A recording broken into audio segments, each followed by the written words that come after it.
Yo, how you doing, folks? Welcome to episode 105. I told you last time that'd be the last time. I can't do that yesterday because I don't think next week I'm going to be asked going 106. It just feels a bit, doesn't lack in grace, which is entirely why you watch this podcast. I am aware of that. I jest, obviously. I hope you had a wonderful Christmas and New Year. I've had a very relaxing one. I've done basically fuck all, and it's been wonderful.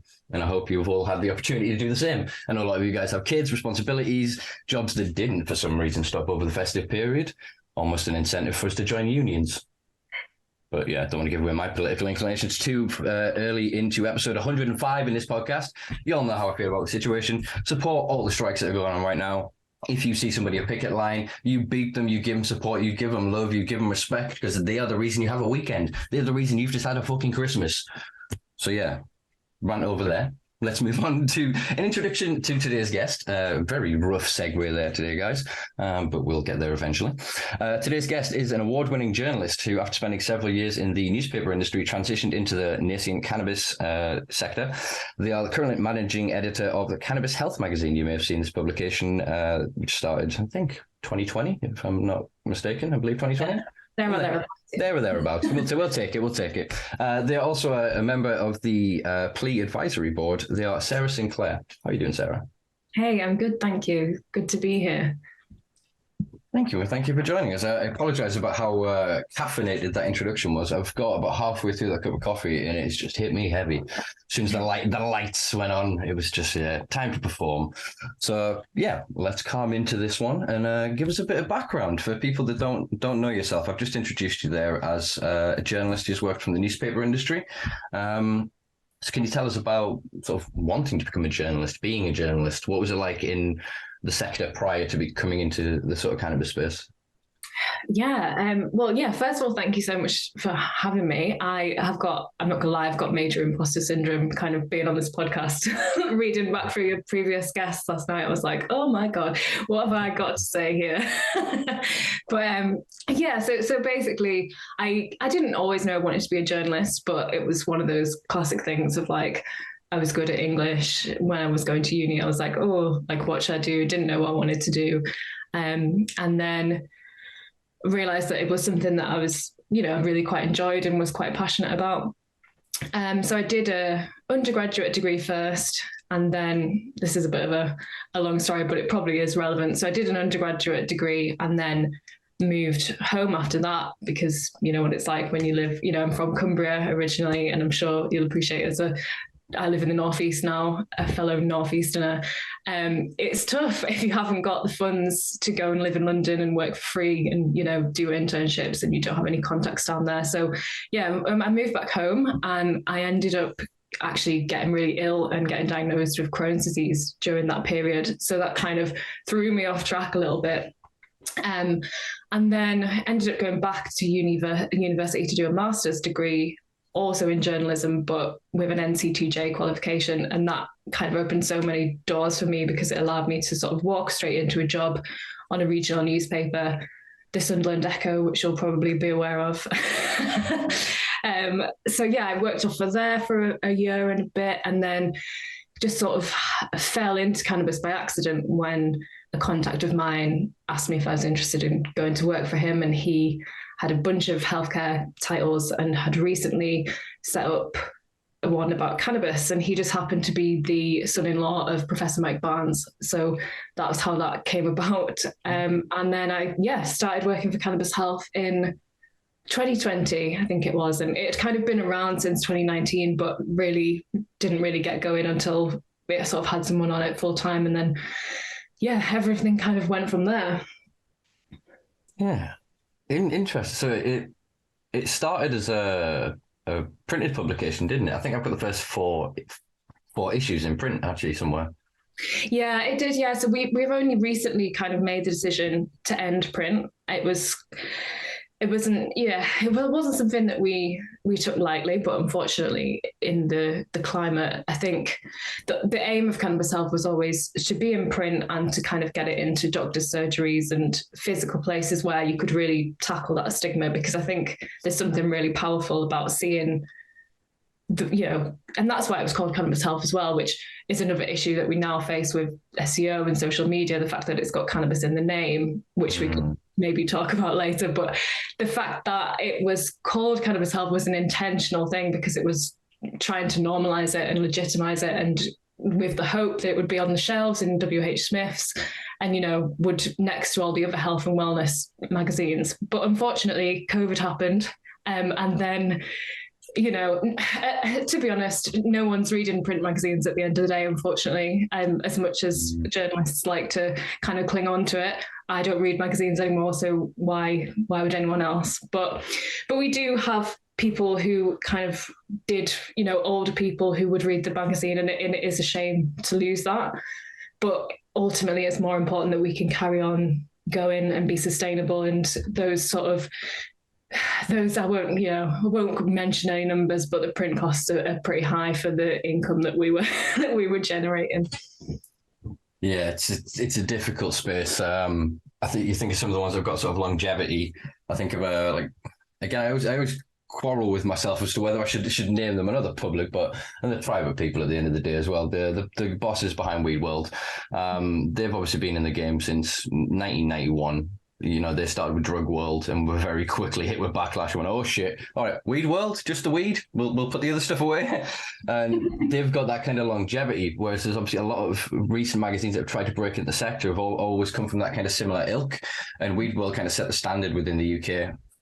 You've obviously got High Times sort of in the States, and the diversification that has then occurred. But I think there's still something to physical media. Obviously, not maybe in monthly, maybe quarterly and annual. I think is still the idea of memorabilia of producing that physical thing that yes incurs the cost, and the printing costs have gone up exponentially, and they continue to because of materials basically as we're moving to ever increasingly deforesting the world. It's difficult to justify, but if the majority content, I think, has that online basis, but being able to hold that annual, I think is still something people would crave to do if the content was there. But I guess it's not news in the same which way, is it? Yeah, it is. It's really tricky, because now hearing you talk about it makes me go like, oh God, like it is really powerful. And I still hope, one day we could go to like a yearbook sort of thing, or kind of a biannual publication, because with something like cannabis, you are sort of documenting a period of time and the changes that happen. And I do think that you don't get the same effect with it online. So who knows what the future holds? Maybe the economy will turn itself around. Maybe there's even space for like private eye style. Really quite cheap paper, quite a small base format, not really picture led, and when the pictures that are not based on high quality imaging, it's not the image that is used to tell the story. Again, I think you hit on a beautiful point there, and it's one of the things that I did want to speak to you about. It's something that I've been thinking of more and more, and it's one of the reasons why I'm pushing to get the website relaunched. It's same with what I'm doing with the podcast, is trying to create archives of conversations, of interactions, the proof that shit actually happened, to create a chronology of our history, that one day when the stigma is gone and the censorship is over, we will have this stuff. Because if we're not producing this content, or if we're producing it in a way that is SEO optimized to ensure that we're not getting shadow banned and censored, it doesn't capture the real flavor of that kind of movement. And anything that's in a digital document, without getting too Orwellian, is very susceptible to being edited and redacted and altered. Mm-hmm.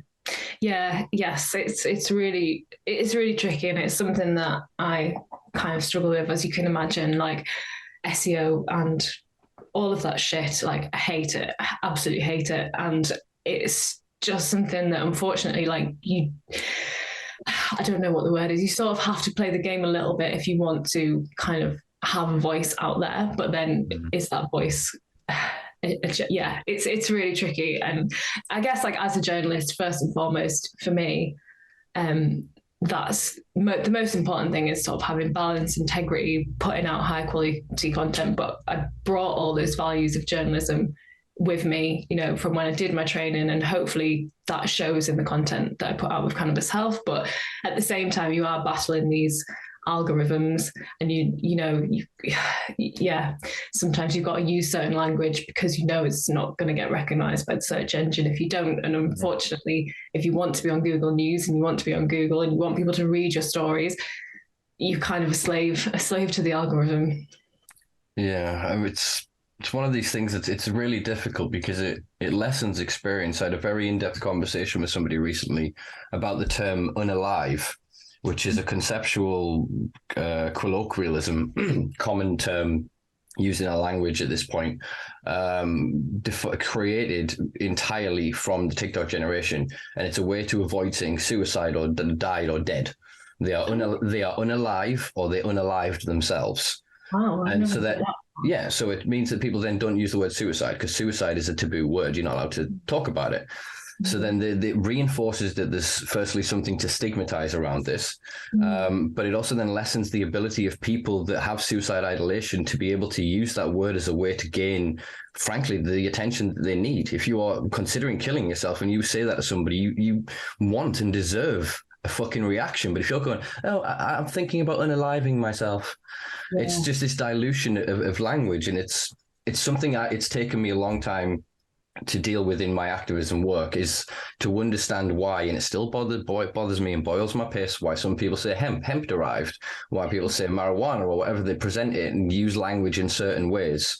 Even I suppose with some of the content that yourselves have produced, is I've often felt or found myself in my core angered by some of it, and then had to check myself and go, wait, I'm angered because my bias is wanting this to be more towards my side, whereas you're trying to take what is presentable, and unfortunately what is presentable to the system is what is funnelable through that self-censorship in a certain way. And that's not to say that then it's just a dilution in a certain way. It doesn't quite grab, and yet we can then have the fucking Sun having headlines like, I mean, what was the thing I saw the other day that caused a meltdown? The Metro put a headline for the release of Heinz tomato soup, the vegan version. And I can't remember what the headline was. I'll have to Google it and put it up for people. But it was so perfectly structured that you can't not read it to say that they're banning this one and replacing it with this one. But if you then reread it once you know that they're adding an additional one, you can only read it as an additional. It's just a beautiful bit of clickbait. It's just so, but there's no content, no substance, and it's indicative of where we are. And I think when you've then got that as the template, the blueprint for getting views and getting a story out there, then when you're trying to deal with something as sensitive as suicide or cannabis drug use or whatever, it just makes it really difficult to have an honest, rational, fair conversation.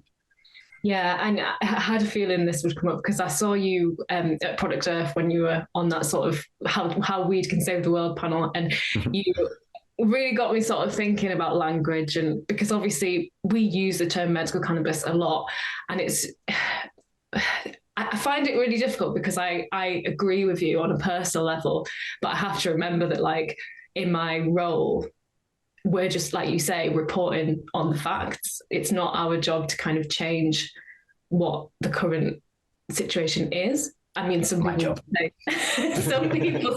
say that maybe we should be using different language. But the way I try and rationalize it is I sort of would use the term medical cannabis if we were speaking about medical cannabis and the legislation in the UK, or like cannabis that is legal, as you would probably call it, prescription cannabis. And if I'm talking about a patient or a person who's using cannabis medicinally, then I would use medicinally. I try and work it like that. It doesn't always work. I don't always get it right. And sometimes you have to use medical cannabis because the SEO isn't going green if you don't. Unfortunately, that is how it is. But on a personal level, I do agree that there is issues with the terms, definitely. Do you capitalize medical cannabis, capital M, capital C? No, because I wouldn't do that personally because I don't know. I don't really think it's a name, like a proper noun, is it? I don't know. But it is, because it's again, in full honesty here, I do not have half as well of an academic background as yourself. I was removed from mainstream education quite early and didn't really interact with it again. For all I sound articulate and seem well read, that's because I like movies and movies and TV shows, and read a lot of books, watch a lot of stuff on the internet. But from my understanding of it, it's become more than a colloquialism, so a term used within the language, which then doesn't necessarily need defining. We obviously have in this country, the same as most of the world, a legalese dictionary, which then when they're speaking in the legalese, it's often capitalized, can often be italicized, whatever you call it, when it's on a bit of a slant, you know what I mean? As a way of showing that it's separate from its dictionary standard definition. When we're talking of medical cannabis in the UK, because it's defined under MHRA regulations, they have it capital M, capital C. So it then becomes a proper noun, meaning when speaking of medical cannabis, you're not speaking of the supposed medical use of cannabis if it was a little m, little c. Yeah. And they define it in their own language as is and or a cannabis preparation. So they're basically saying that cannabis is medical cannabis. So, because they've then put in these definitions, the way I would use it is, or I'd put a little commas, what I can't really call them, you know what I mean? And just draw attention to the fact that I'm not referencing the idea that would be constructed by saying medical cannabis as meaning somehow cannabis that is only medical. Yeah. Do you know what I mean? And it's, again, I failed. English was one of my worst subjects. I remember year 9, Miss Knight throwing shit at me to get me out of the classroom, but for refusing to do the work. And it was because I wouldn't write the stories. I couldn't be sort of creative and focused. But that's neither here nor there. But the point is, for me, is I'm stuck on the language because it creates this, as I've described before, this artificial binary that when we say medical cannabis, we create this thing that means there's also cannabis. So therefore that cannabis can't be medical because otherwise it would be medical cannabis. Yeah. No, I do know what you mean. And to be honest, I feel like you are way more versed in this than I am. Like, I know, like, it's more persistent. Like, I honestly struggle to remember even like what a proper noun is these days, or like a verb or whatever. It's shocking, really. But I think, again, and I don't know, this kind of conversation, and it kind of reminds me of that sort of whether all cannabis is medicinal or not argument, because I'll often get people responding to articles saying, well, all cannabis is medical. I personally don't know whether I agree with that. I think all cannabis can have medicinal purposes, but it depends on how the person's consuming it and what they're consuming it for, as to whether, it could be for wellness reasons, but it could also just be for enjoyment if you're going to a gig or something. Yeah, but it also then is defined by the language. So a little bit of an insight for your folks at home. In England and Wales, I don't know what the current situation is in Northern Ireland and Scotland, if you go to your GP and you say that you use cannabis, there is not a code on their internal system to say that you are using cannabis. The only coding they can put is drug abuse. So even then, we are robbed of our autonomy through the use of language, is that we are limited then at that point, that you can't then have that conversation. If you then went to your doctor and go, I've got an air quotes medical cannabis prescription, you can have that conversation. You're still facing the same sort of stigma. You're still facing sort of issues with it. And it's, to me, frustrating that the soft approach there is, it's medical cannabis. You haven't used the words medical cannabis as a spell to demystify the doctor so that you can have a conversation to say, well, I'm using cannabis. And they go, where'd you get it? Oh, I grew it at home. Well, that's not medical. And it just creates all of this false dichotomy where, for me, if we can get back to this idea that cannabis sativa L is a plant, and the plant can be used as, you could freeze it, grow it, freeze it, use it as a weapon and kill somebody with it. You could use the roots as an explosive and blow someone up. Shit, probably shouldn't put that on the record. You can use the oil to then treat cancers, allegedly, for the Cancer Act, so don't get sued. There's a multitude of other ailments and illnesses you can use the oils of resins for. You can use the building materials to build batteries, to build houses, to build filtration systems. Yet we're still stuck on this. Well, it's medical or not. Like, all cannabis can't be medical. If I'm building a house out of it, it can't be medical. But then if I choose to use cannabis, the resinous parts of it, that is medicinal. The action, the individual using a plant or substance, is medicinal. Whereas then when something falls under the categorization of medical, it is defined and created within and limited to the construct of medical. Do you know what I mean? Like there's not a recreational needle, really. There's just the needle is a medical apparatus, but then has been diverted into other usage. So it's, I know it seems like really teeny little alterations, but in doing it, it like I said, it creates these false binaries that then when I say to somebody, I grow cannabis and use it medicinally, and I'm told that I'm not using medical cannabis, is very much a what? yeah, absolutely. And in that instance, like that's completely correct. I'm not necessarily saying that I agree with this, but I think there's an element of that sort of stigma that's still there as well. And, when Cannabis Health was launched, our whole purpose was to try and legitimize it. And we were appealing to people who were cannabis naive or medical professionals who didn't know about it. And there's something about just sticking that word medical in front of it that makes it a bit more acceptable to people. It's like, oh, it's okay, it's medical. Like you say, it's medical cannabis, but obviously then that has a knock-on detrimental effect to cannabis as a whole. But that could be an argument for the term medical. But but then again, it comes down, it's a manipulation of the language to suit the investment, frankly, of a small group of individuals, because it should have been accepted literally November 2nd, 2018. The whole system should have gone, why are we raiding anybody? Why is anybody getting arrested? What the hell? Oh, if it's medicine, it's all medicine. This artificial binary that the only thing that creates it being medicine is, did you pay for it and get a nice piece of paper? You don't even get a piece of paper. You don't even get your fucking piece of paper. Do you know what I mean? You get your little pot and you get your little access to your email or your portal or your whatever else. And that is it. And you're left to your own devices. There's no then protection from the police, really. We're still seeing people getting arrested, getting their cars taken off them, the police laughing at patients and saying that medical doesn't exist. And then you've got people on the other side of it getting caught that are then trying to game that system, trying to manipulate it because they're seeing that that's the way that they can be safe and protected. So they're then noticing that loophole. So they are medical, and they've got no intention of, they've got no desire to, and they may be gaining benefit from it. At the very bare minimum, the prophylactic benefit of consuming cannabis is the anti-cancerous properties for me. We eat a credit card's worth of plastic a week. We've got endocrine disruptors in us. We've got all sorts of terribly carcinogenic materials in the air, in the water, in rain, in food. So in some ways, all cannabis consumption is medicinal and it can have a positive net gain benefit to the system. Obviously, if you then mix it with tobacco, less so of a benefit, but from the studies that we're seeing on COPD and lung cancer, etc., that the core consumption of these products is you're reducing the cancerous aspects of the tobacco, and you're also reducing the benefit of the cannabis. So you're basically knocking it out.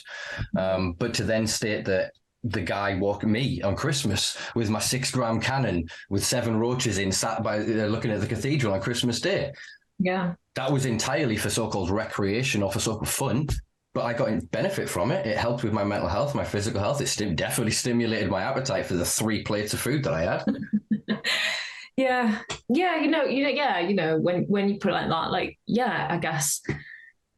I guess you could say that. I think it's just we are so everything about how we kind of view our whole health system and medical system is just fucked, isn't it? Like the way that we view health and the sort of disconnect that we have from, especially with really sort of hard to treat chronic conditions, and the way that we treat them and separate the symptoms. It's just, I think cannabis has actually been really helpful for me in learning more about that, and it's completely changed how I view my own health and sort of how we need to take a more holistic approach to it. And like food is medicine. I guess it's nutrition, but we have this image of medicine of this pill that a doctor gives you, and you want the doctor to give you the pill, sort it all out, and you just don't want to take any responsibility for it. I think it's all tied into that. It's all just yeah. Yeah, I think entirely. And cannabis as a byproduct is a metacognitive inducing agent, I think is the term I've seen it described in academia. So basically, it induces your brain to start thinking about the way it thinks. It allows you insight into yourself. So you often see people baked on a couch and they look like look at this, he's zoned out, blah, blah. No, they're not. They're unpacking shit you would not believe. Somewhere in their brain, there is a little them pulling shit off the shelf and go, what's this? Oh, crap, should have dealt with that a few years ago. And it may be embarrassing and difficult. This is where people have air quotes bad trips or whatever. It's just this insight. It's fucking insight. Be curious of it, not fearful of it. It's the same with psychedelics. And the pharmaceutical treatments that we're getting for these ailments do not include that element. And if you are not then curious of yourself, if you're not then able to look at what is broken, if you want to describe it that way, what is wrong, what is deficit, what is defunct, what is defying what should be normal and typical for you and your body type, then you have no way of mastering it, no way of overcoming it, no way of lessening it. And look at the majority of drugs that they give you. It's not about your illness. It's about the symptom relief. Oh, your illness gives you spasms. Let's give you something for your spasms. Oh, shit, that gives you diarrhea. Oh, shit, here's a drug for that. All right, so now we've dealt with your spasms. You're still not sleeping. That was giving you the sedative. Oh, crap, right, you're not getting up. So, well, here's the stimulant. Oh, you can also, here's the... And they're just building these packages of just profitability. People are pill balls less than they are patients. And this is one of the things that worries me about not fighting back against this moniker. I was trying to get that out right. Moniker? Yeah, moniker. Name is what I'm trying to say. A fancy word for name. The name medical cannabis. Because then if we have to have every discussion within that frame, if you have to get a prescription to be within that framework, it doesn't allow people to have this option. So then they'll be prescribed cannabis for, again, one symptom and then realize, oh, it's helping other things and it's doing X, Y, Z. And well, you're not supposed to have that. We're not prescribing for that. That's complicating our data.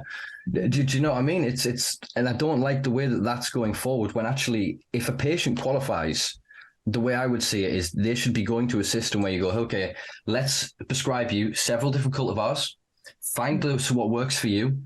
Here's some fucking seeds. And obviously everyone doesn't want to grow, but these networks where people can be self-sufficient, it's as ridiculous as we know that, going and buying vegetables from your supermarket, good. But the nutrition is lessened. You know, they've got an opportunity to be exposed to glyphosates and various other things. Their supply chain is a hell of a lot longer than you would think, folks, and they are not very well hygienically stored. You can obviously spend a premium and get organic, or you can just grow that shit in your back garden. Obviously, again, you've got to put the effort in and whatever else, and you've got to be lucky enough to have a garden. I know obviously a lot of people live in flats and domiciles like myself that don't have access to external space. But the point still stands that we have that spectral of access. We have the option to not have the shit thing that's been irradiated or been whatever way dealt with. And then an organic option, which, is more often expensive because that's the nature of capitalism under its current guise. Or self-sufficiency, and that's the trifecta of access that we're not seeing here. We're seeing this conversation that there's medicinal in the air quotes medical cannabis industrial complex. There's then this slow-growing conversation around adult consumption being led by, behind the scenes, the same players that have invested into the medical cannabis industrial complex, because they're using it as a gateway to get the license for the much larger market. You know, they were promised 1.2 million consumers in this country in 2018. We're less than, 25,000? Yeah, it's around about that, isn't it? Sorry, I feel like I've ranted a lot there. Rebuttal, response, please. No, I mean, it's true, and I completely agree that I think everybody should be able to consume it how they want to. If they want to grow their own, great. If they want to go to a dispensary, fine. But some people also do need clinical guidance, and particularly when you've got children with epilepsy, they need to know they're getting a consistent product. They need to know what's in it, and they need to have clinical oversight. So I think it's important that we don't forget about that, while the conversation about sort of adult use and wider access is very exciting and very important, although seems like a very long way off in this country, personally. I think, there does need to be a bit of everything, and we need to make sure we're not forgetting about the people who can't grow their own because they're sick or they are just really rubbish at gardening. Like, I think we need to make sure that we're not kind of forgetting about one group to suit another. There's a lot of different, it's such a big thing, and it's so hard to kind of, I don't know how we can, it's so hard to like please everybody because everyone's got such different, it's so individual, just like cannabis in itself, right? Yeah, it's the analogy that just came into my head there. It's quite interesting. It's just like I was watching pins or little marbles, roll around in my head. Imagine like a giant tub full of marbles, which is what my head was, and you put a small hole big enough for a couple of marbles. The hole is going to clog up. It's not going to pull the marbles through, but all the marbles, because of the force of gravity, are wanting to get through. That's the cannabis community and consumers. Gravity is their will and desire and want to not be hunted on the street.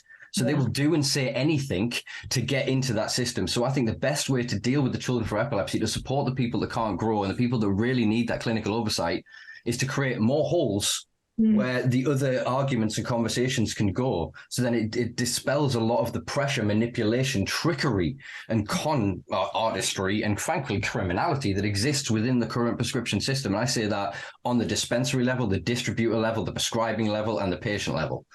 The whole thing is farcical. We're all going in like, I was talking to somebody earlier and I described it as, when you got your doctor, I mean, I don't personally anymore, but back in the day where you got your doctor, he says, how many units do you drink? And you go, 4, and he goes, okay, and you go, okay, and he writes it down.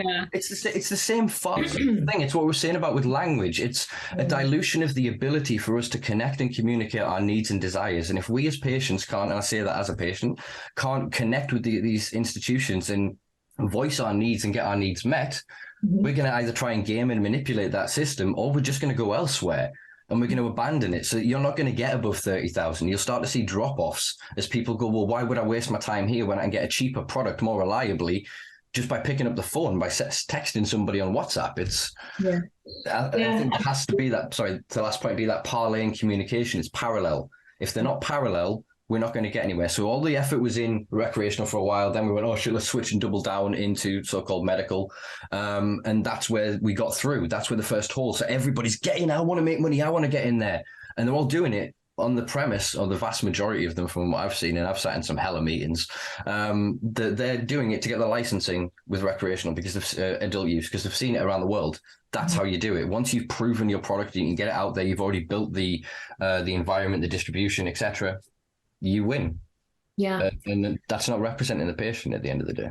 Absolutely. And the thing that, we mentioned capitalism right at the beginning, and it all comes back to that at the end of the day. When it's a private market, so it's always going to be profit over patients. Like, that's just how capitalism works. And, you see all these clinics and putting things out, they're sort of competing for patients. They're doing like the TikToks and the Instagram posts, and they're all sort of saying that they're for patients, they're putting patients first, but that's just not how capitalism works. Like, it has to be profit over patients, or you don't survive. I know loads of amazing doctors who are prescribing cannabis and are in it for the right reasons, but ultimately the system is a one for profit. I think, I've met some doctors within this fall. I've had some quite, let's call them viral interactions with some doctors in this community. I do agree. There are some genuine ones that if they were given the option to be able to prescribe grow your own, if they were able to just give a piece of paper that says, here, this means you won't get arrested for cannabis, go do what you want to do with your cannabis. Because I think that's frankly as far as a doctor's relationship should be going at this point, unless they are prescribing a standardized product, which cannabis flower is not and cannot be. It has to be Nabrolone, Sativex, and Epidiolex, and those kind of formulations that are standardized, that they have the expected outcomes and controls on, because otherwise then they're just poking around in the dark. The doctor doesn't know that batch you got, was cut a week early, and therefore it's got more of this cannabinoid than this cannabinoid, and it changed your interactions. They're not going to know any of that. And so until we're at a system where there is that certainty, I think, frankly, the doctors should just be an authorization point.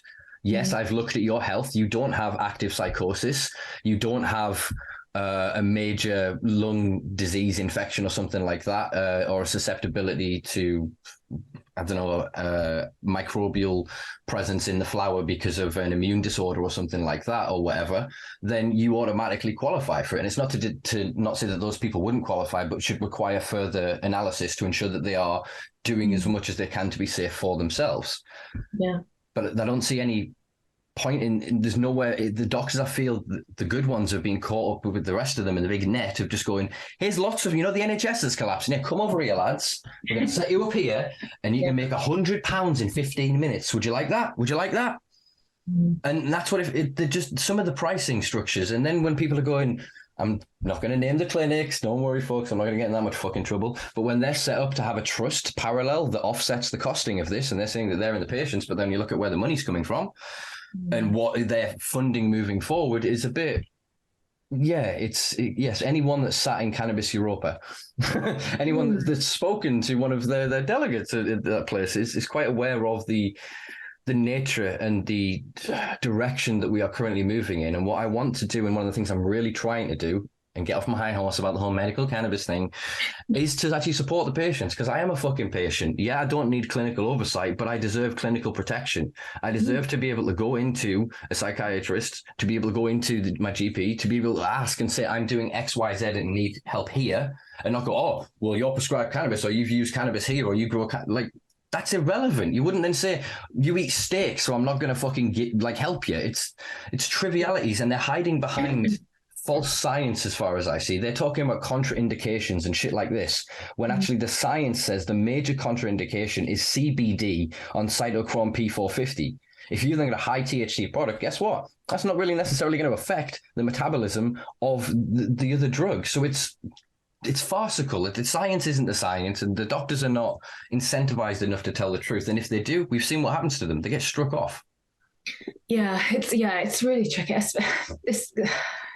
Especially with sort of the mental health aspect and the fact that a lot of patients who have a prescription for medical cannabis do so for mental health reasons. They can be really vulnerable people in really vulnerable situations, and they're not able to access that support from, they get the prescription written for them by a cannabis doctor, but where are they getting support for their mental health?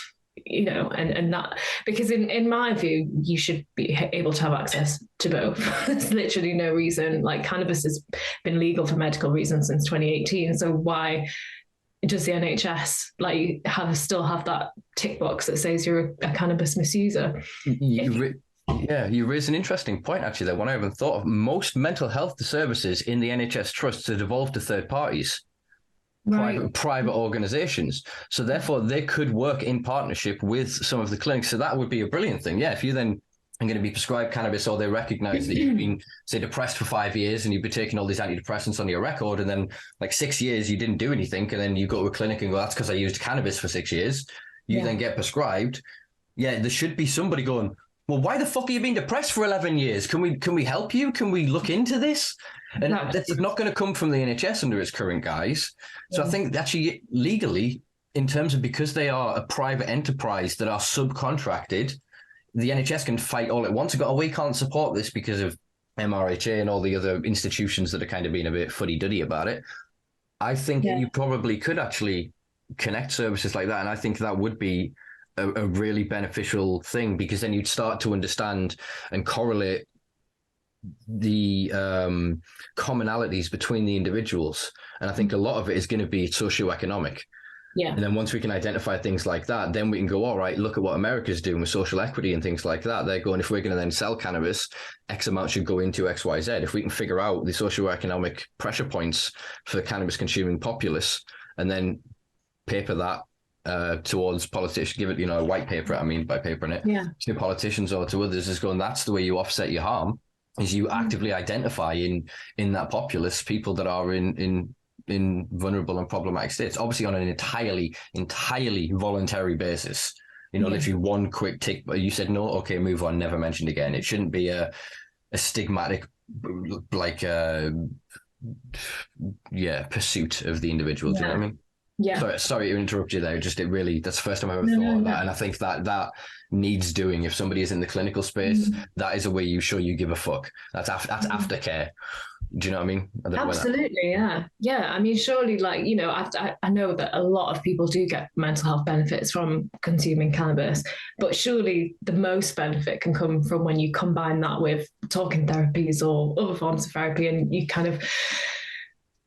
because cannabis opens your mind, right? So it allows you to kind of dig into those things that you know, I know like from myself, when you have CBT, like, oh, honestly, like just your cursory eye roll there, but like you get told just to kind of sit there and do mindfulness. And when you've got all those things going on in your head, just being told to sit there and be quiet with your thoughts, it's like no, like why would I want to do that? And then, but cannabis kind of allows you a bit more of the headspace for, you know, I've spoken to people who have found it has allowed them to be more mindful and to do those practices which have then benefited their mental health. You know, it's not necessarily an isolated thing. You don't have to, you know, just go and consume cannabis and then suddenly like everything's great.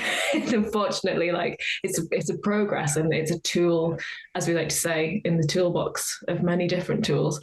Yeah, it's an amplifier in its, I suppose, purest essence, in that it will amplify your cognition.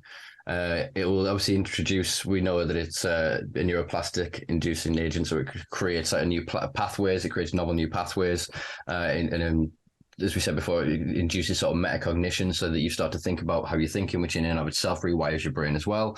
And it's about having that sense of security and curiosity, I guess, about yourself, to be able to delve into that, to not be too critical, to not be, you know, oh my God, I'm a horrible person or whatever, just kind of observe it. And that's what they teach you in sort of in Zen meditation and things like that. And it's kind of what, it's the core structure of mindfulness, is basically just a combination of Eastern philosophy ran through a religious filter into the West, basically.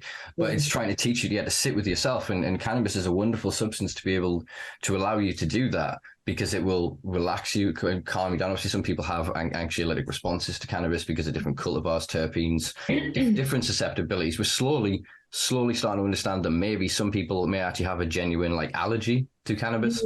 So we're slowly going to get there with that as well. But generally speaking, yeah, it will allow you to just to sit with yourself. And if in that opportunity you could incorporate that. So I had a conversation with my dentist about consuming cannabis in the dental space. Because I've got a needle phobia. I am fucking terrified of needles. I had a horrible incident with the dentist when I was a child. And basically been psychologically scarred from it ever since. I've done CBT and needle therapy. Like, I got a really, really cute old man therapist for about eight weeks. And he brought in this needle sort of week by week, and he got me to handle it and shit. And it was still just freaks me out, just really sort of freaks me out. And so, yeah, they're happy for me to consume cannabis, to do whatever I want. So I can't consume it in the operating area. But if I'm outside and happen to consume cannabis, then hey ho. So I think there is a growing sort of acceptance. And if we could, in psychiatric environments, allow that, I mean, we're already looking at, you know, there's ketamine infusement therapies that are now occurring in the UK. We've obviously seen MDMA, DMT, LSD, various other compounds that are being trialed entirely for that purpose, to allow somebody to be comfortable in their vulnerability, to allow them to overlook themselves and review their life chronologically without collapsing into their own despair and trauma, to begin to heal from it, which is what, frankly, I think all drug use is anyway. Some of it may become to the point of problematic because they're not capable as an individual to overcome their problems. And that isn't to say that's their fault or they're a weakness within their character, as some fucking conservative pundits would have it put.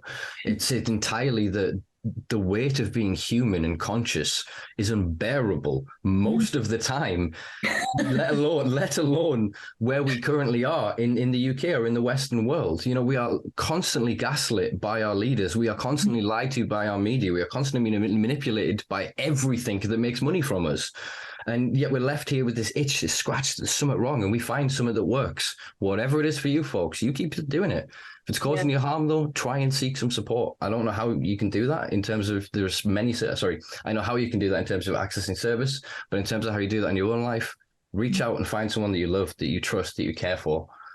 And honestly, you'd be surprised how much compassion there is in the world.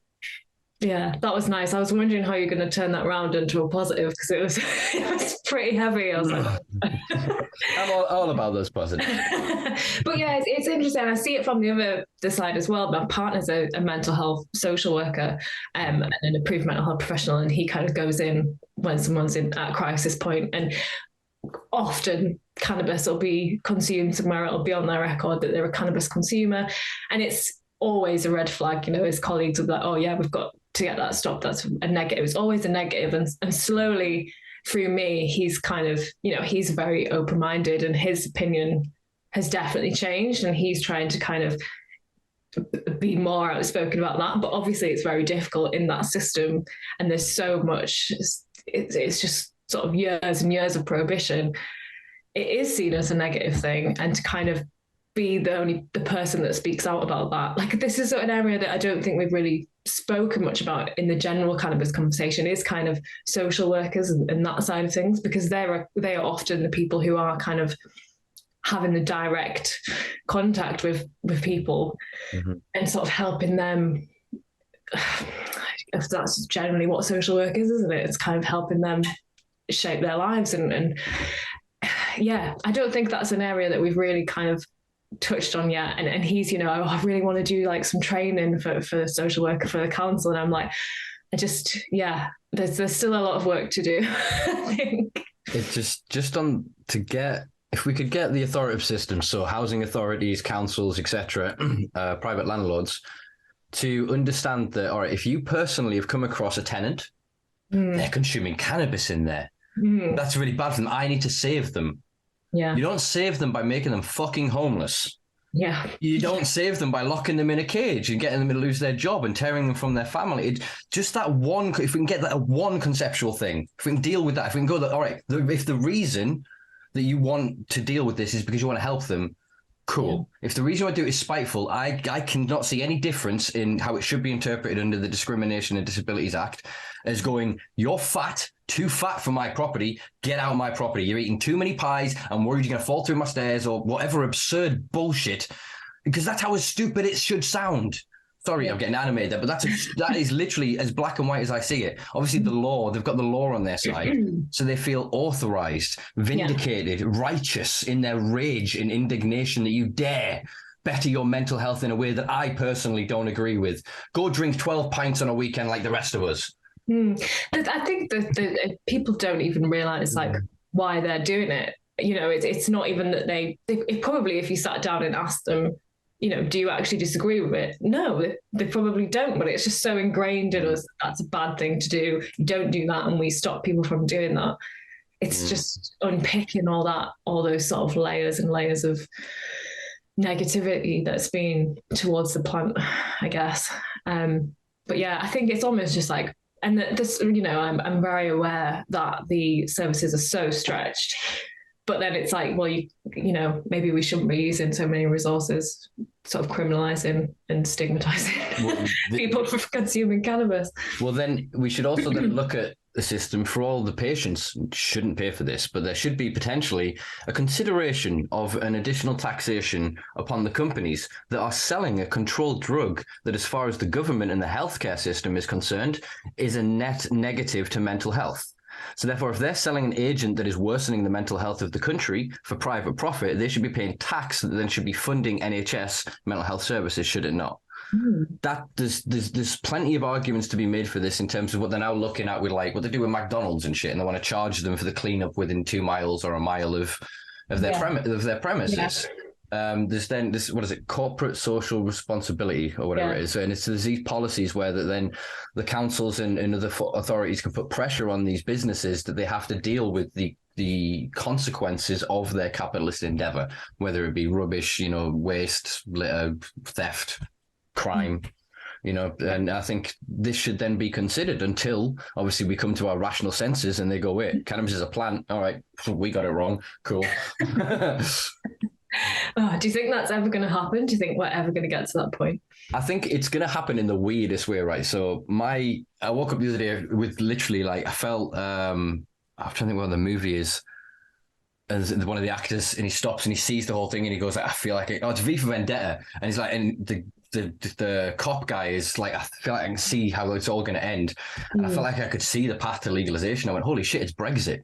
Brexit is going to give us weed, right? But in the weirdest way, because there's like, what is it, less than 40% of people that voted Brexit now want or would vote Brexit again. Obviously, we know that it was greatly, allegedly, maybe showing my politics here, was a manipulated vote. You know, the media and people like Boris Johnson with 350 million on his bus and all that other shit, they massively manipulated the public into believing certain narratives and lessening other narratives out there, such as, you know, our economic demise, which is potentially arguably what we're living through right now.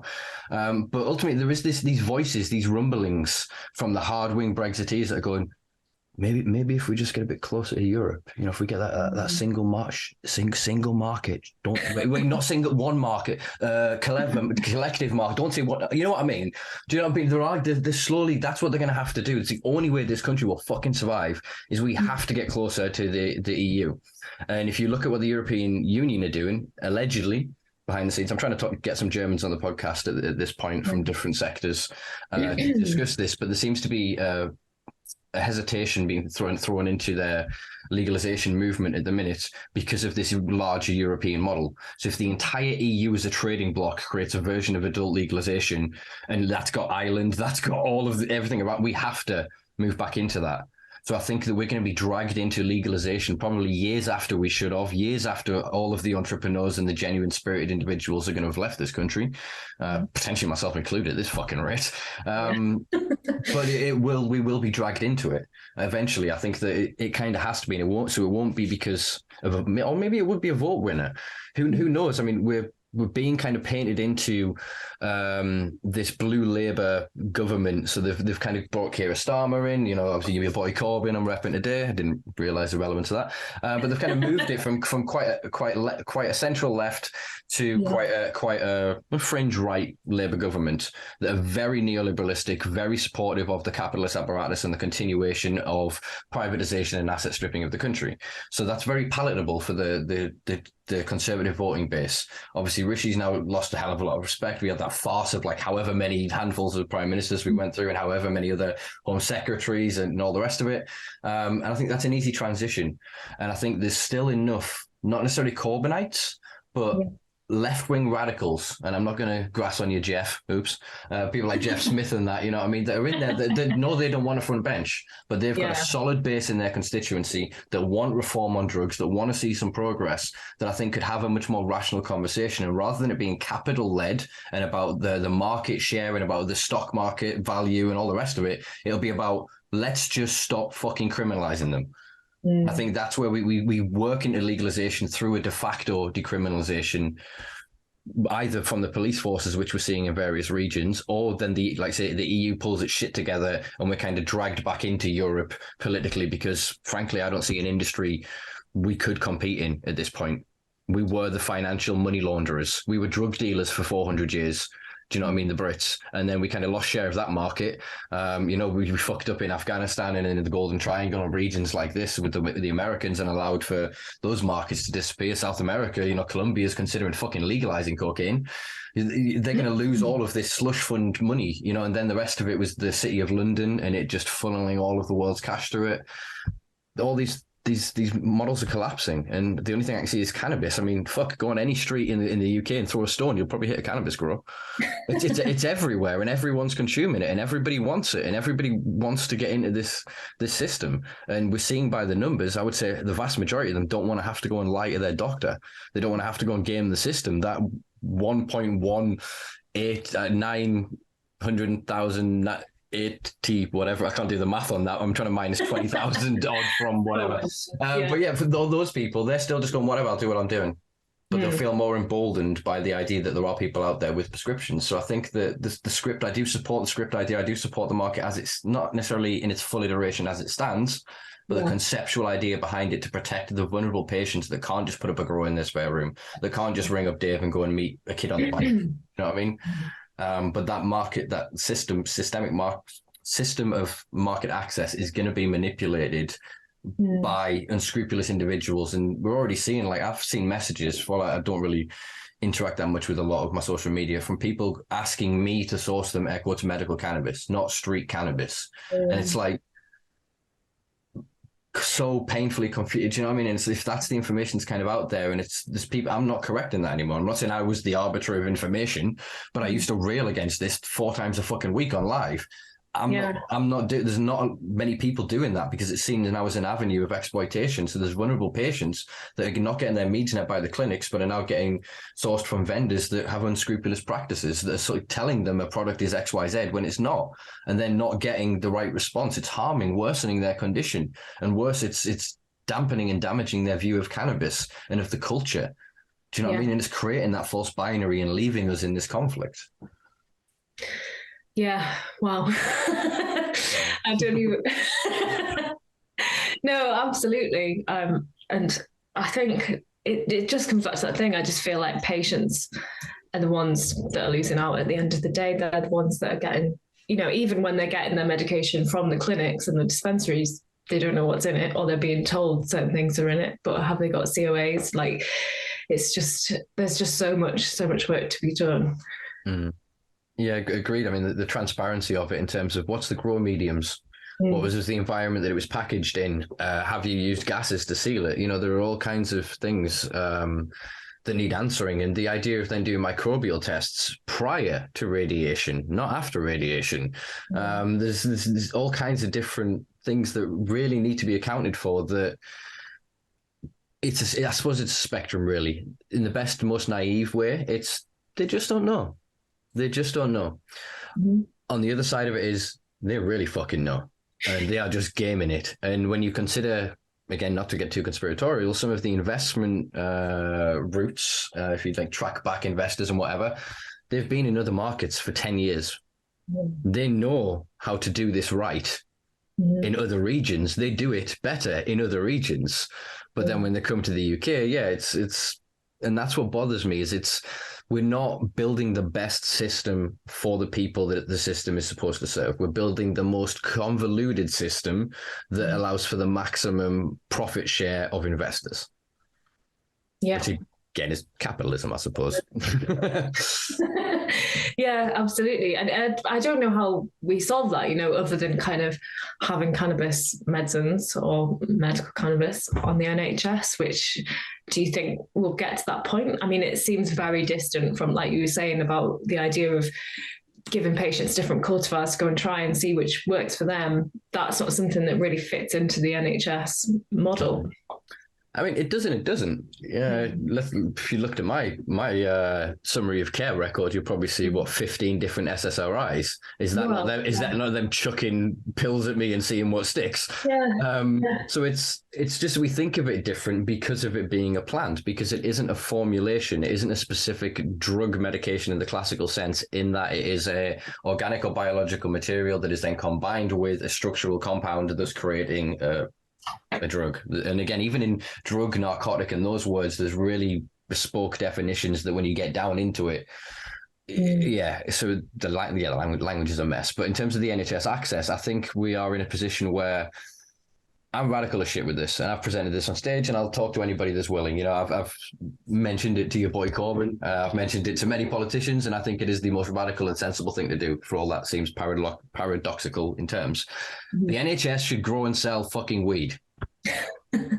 But there shouldn't be private systems. There shouldn't be whatever. We should be kind of half looking at Thailand, not necessarily post-November and their law changes and their step backs from what they'd initially promised, but their first rollout in June, when they were like, here's allegedly going to be 1 million plants. You can use it all you want at home, as long as it's always medicinal. So as long as you're not stupid enough to say, oh, this recreational joint is lovely. So this medicinal joint is lovely. Yeah, you're fine. You're safe. As long as you don't actually smoke outside, because then that's a nuisance, which actually in Thailand can get you 3 months in prison. So yeah, not legal. Again, language, it's shit. But what they initially were looking at is basically they wanted to create a nationalized system of cannabis that was incentivized to be healthcare first, not recreational, tourist, all the rest of it. So it was the idea that every citizen could benefit from the consumption of cannabis, ergo they should get access to cannabis. Whereas we're under this system sort of in the UK, or this illusion that cannabis is a dangerous street drug that, wow, magically, in some extreme, very extreme circumstances, the experts that have trained for decades can give it to these vulnerable people and it benefits them. But if they give it to anybody else, it would cause cancer and ruin the world and everyone would be psychotic.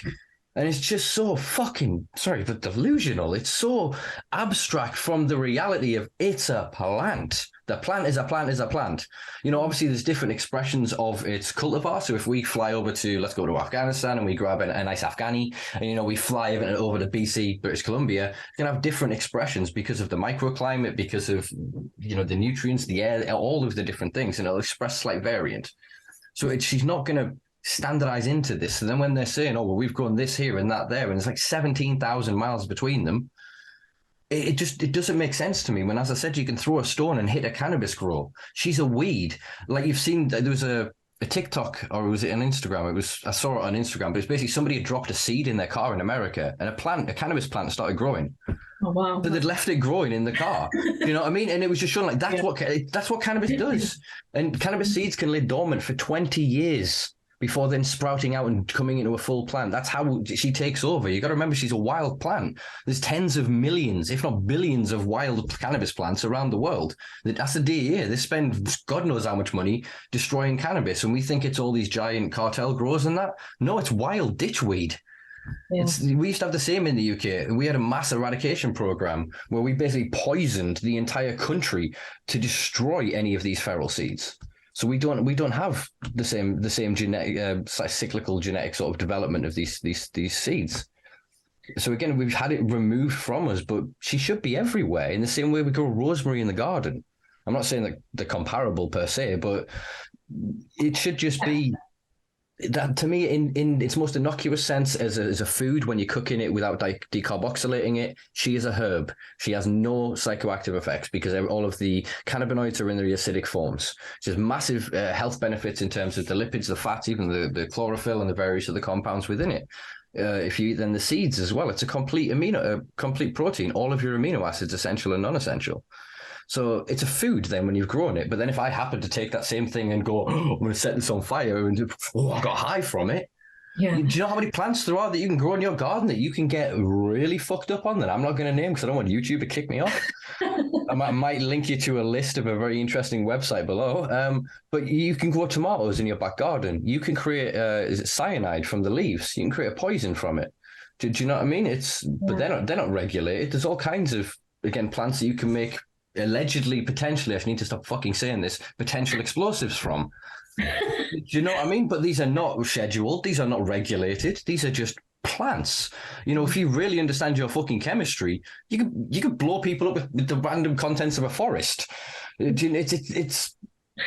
in a really weird world where there's so much hyper awareness of cannabis from the people that consume cannabis, and they have this eagerness to learn about it, to protect it. Yeah, some of us are a little bit more evangelical than others, and some of us need to occasionally, like myself, check themselves and go, wait a minute, is my bias showing? Am I overly representing my position? Do I need to really understand what's happening here?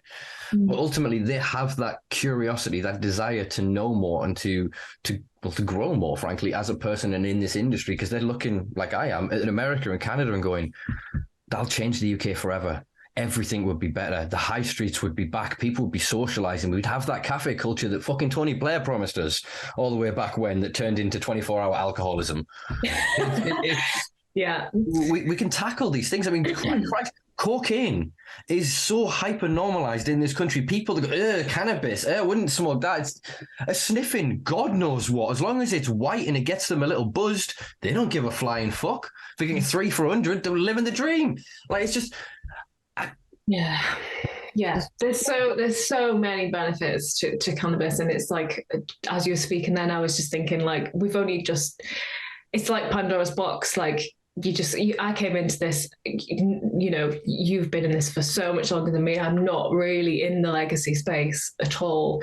And I came in it from a very like medicinal perspective, but it's opened my eyes to so much, and there's just more, you're just learning more and more about it every day. And it's almost like, I always say, like, once you see it, you can't unsee it. And it's just completely changed everything, and how you see the world and the corruption that you become aware of. And, you know, like when things are really shit and you're like, oh, I'm just going to quit, I'm just going to walk away. Because this industry is really challenging. There's a lot of challenges. I don't think anybody would argue with that. There's a lot of internal challenges as well. And sometimes you do just feel like sacking it off and going and, you know, I could just go back and start writing about potholes again on the Sunderland Echo. But it's like, how could I do that now that my mind's been open to all of this stuff and all of this kind of propaganda that we've been fed? It's just, yeah, it really is like just incredible, really, potential that it has.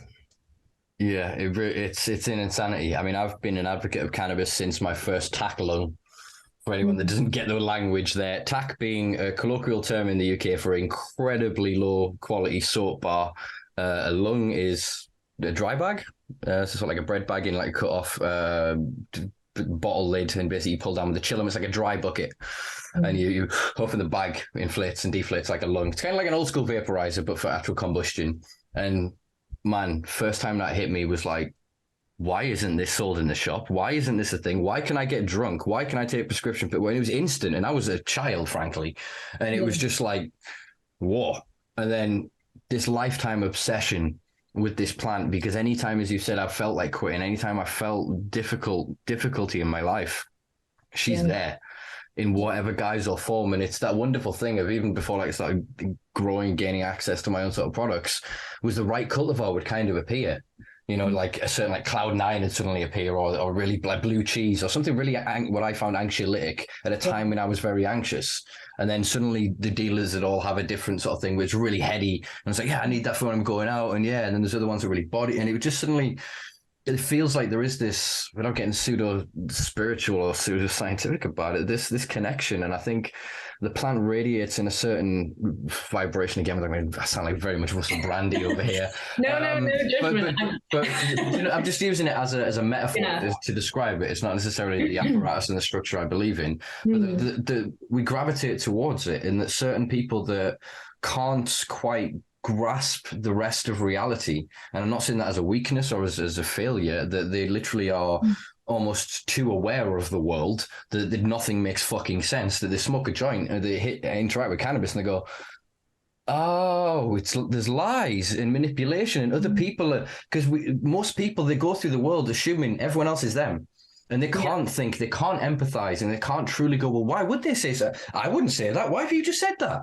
And you know what I mean? And this is why I think that the legacy cannabis consumers, they've grown, especially in this country, up through the rave scene, through the free party scene, you know, through the ecstasy summers that we had, you know, through the waves of different psychedelics and that landed on the UK shores in these different scenes. And this tore down racism within these generations. This tore down sexism, bigotry, homophobia, hatred.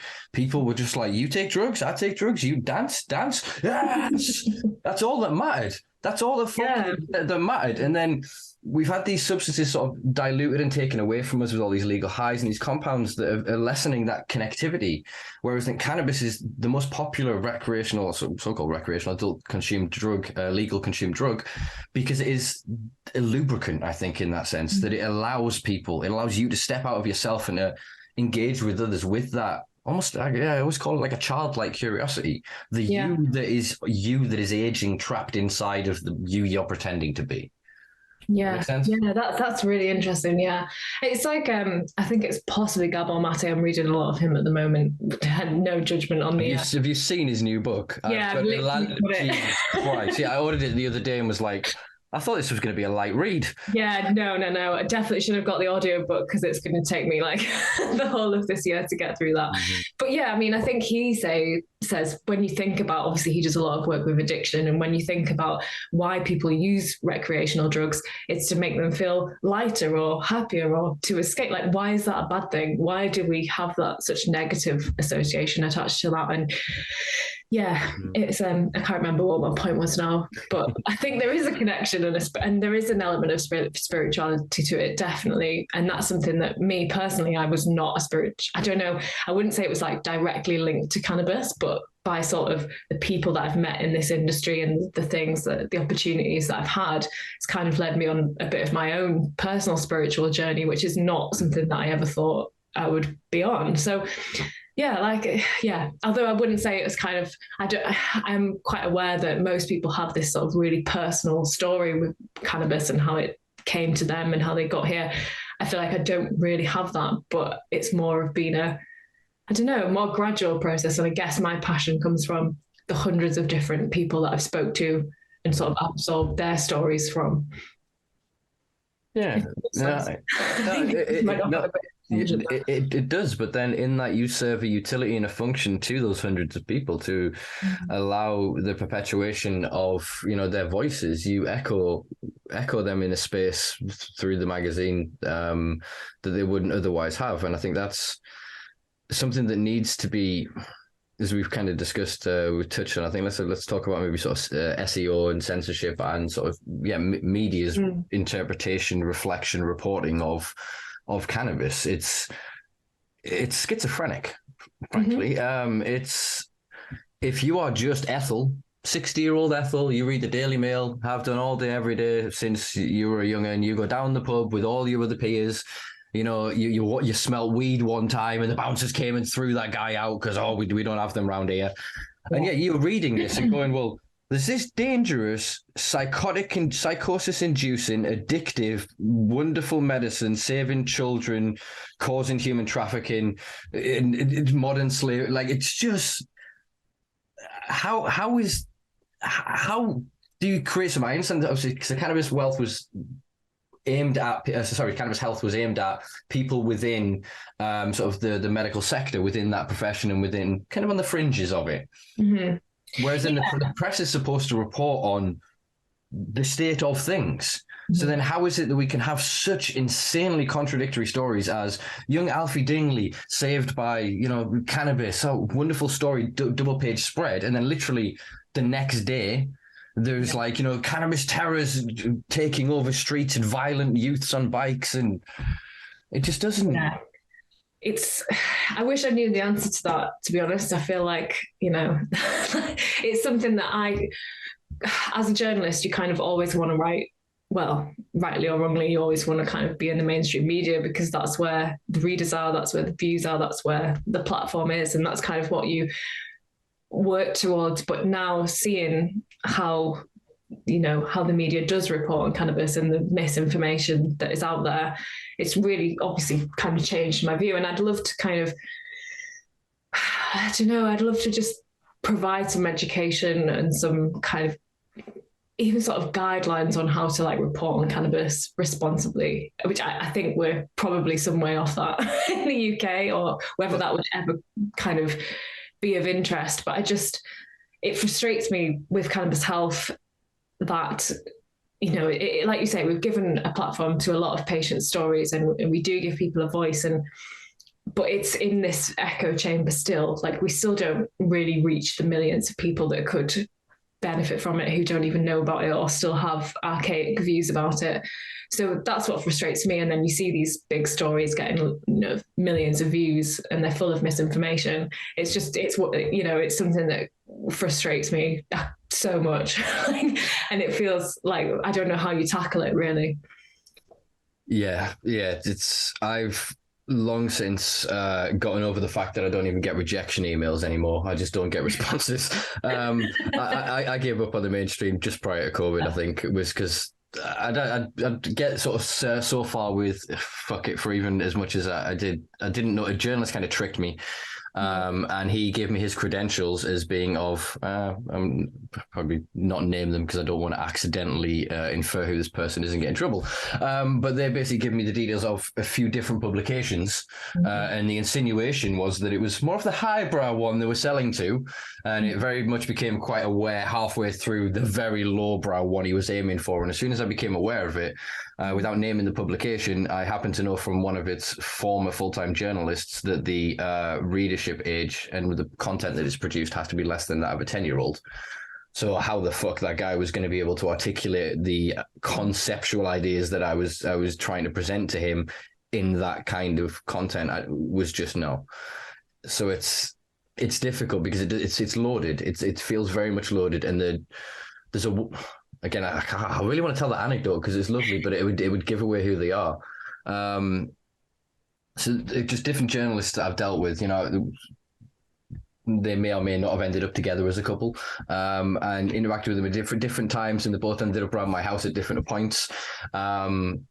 and just letting just see, here's cannabis, here's what a grow looks like, here's this, here's that sort of thing, and just completely just changing their fucking minds, and just seeing then finding out sort of later, and it's just a cute little sort of situation. I enjoyed that they'd kind of had that commonality of having a rant, being ranted at by me about cannabis and drug policy, which is just all I end up doing, as you're probably quite well aware, over an hour into this podcast.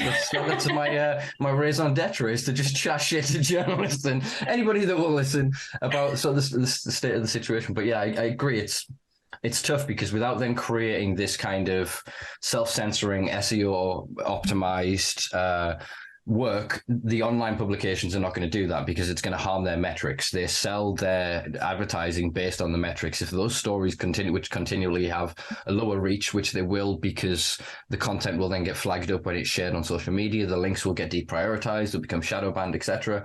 This then looks like less interest in the story, and it's a self-fulfilling prophecy that means, well, we just don't publish interesting, truthful content like that. And then obviously you've got the other side of it, which is when some real medical information, medical study comes out, and there's this real revelation that it ends up getting buried in some obscure, like the Lancet of Psychiatry or whatever, something that never then gets reported on. And it's then left to people like yourself to actually go to grab that and then have to run it through these filters to try and get that out to the masses. And there needs to be, as you were saying before, you said about the education, the thing that flashed up in my brain, the reason I kind of went, for a minute, was the idea of an international cannabis journalist bureau.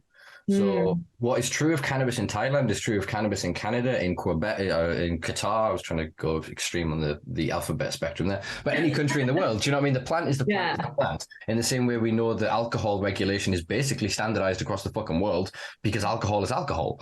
So if we had that same with journalists, it's something I've been pushing with a few of the other organizations in the UK, and something I'm actually going to put on my website, is a glossary of terms and dictionary of just, and try and chase it back with the is it taxonomy?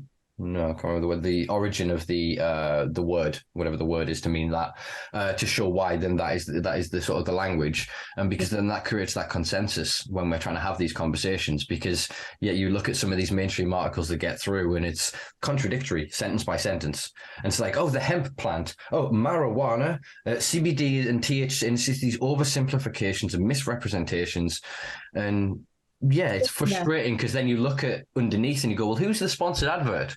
Oh, it's interesting. That's a CBD company. Oh, it's interesting. That's a hemp company. You know what I mean? It's I was just about to say, I've had so many blogs, kind of, obviously the unfortunate part of journalism is that you do need to rely on kind of sponsored content to survive. And I've had so many blogs sent to me from companies kind of operating in this space. Some that have said, you know, that the hemp plant and the marijuana plant are a different plant, and things like that. Like the lack of awareness and kind of misinformation that's out there is so bad. And that's with people in the sector. So when you take it beyond that to people writing about it who aren't and don't have a clue, you know, it's a very complicated thing. Like, I'm still learning about it all the time, and I hold my hands up. Like, I've made mistakes, I'm sure I have, and I'm sure you've read things in Cannabis Health that have been incorrect or you don't agree with. I'm not going to ask you to bring any of them up, because my anxiety will just go through the roof. But yeah, like, you know, we are learning about it, and you know, it's a very, very complex subject. So there is, but like, on the same vein, that's even more important, that what we do put out there is correct, and that we, you know, are using the correct terms. So yeah, I did once, I think it was a while ago, it was maybe when I sort of, the first year that I was working on Cannabis Health, put together like a bit of a media guidelines for writing about cannabis, which I would like give to people that were coming to write for us. And it's, you know, I have a lot of good intentions, but then sometimes it's a very stressful job. I'm pretty much a one-person team. Like, there's a lot of pressures on me, and I wish that I could spend kind of hours making sure that every article was perfect. But it's, unfortunately, that's just not how journalism works these days, and that's an issue in itself, and ties into, again, to the clicks and I think we could all leads back to capitalism at the end of the day, because it's always about the numbers and the getting the most views and the most advertising revenue. And unfortunately, the actual original content is quite far down the pecking order. Yeah, exactly that. And anything that kind of unless you're deliberately producing content to be controversial and that's your USP and the what you're trying to sell that content on for engagement purposes, you would then, you can make it wrong, make it controversial. And that's often a route that people go down. And to echo your sentiment before, I don't really do any ghost writing anymore, but I left a role because of massive disagreements on the basics of the science. And then when I pointed this out to the individual in running the website, basically was met with, I don't give a shit. I don't care. And it's kind of like, it's a difficult state of affairs. I mean, the differences I think between yourselves and other publications within the sector, or borderlining kind of mainstream and the fringe of the cannabis sector, is that they're willing to print retractions. They're willing to correct the stories, and for the journalists to then come back the next issue and go, "Oh, sorry guys, mentioned this actually." And people respect obviously the honesty and the openness, but also the accept the reality of this is such a nascent and new space. For all, cannabis is not a new plant. The consumption of it is not a new idea. The way it's being reported and kind of brought into the mainstream is very new. So people are, I think, quite accepting of there going to be little mistakes and whatever, but it's the people that are then deleting posts and I didn't say that didn't happen. It creates that distrust. Whereas if everyone can kind of arrive at this point of humility and go, well, I know some things, but I definitely don't know all the fucking things. And the more of us we can get together and respectfully have these conversations. But the one thing I found over many years of trying to have these conversations and interacting with people all across the world in all parts of this industry and wider industry community, is that there are some people that are so heavily invested in their scheme, frankly, their con, what they're doing.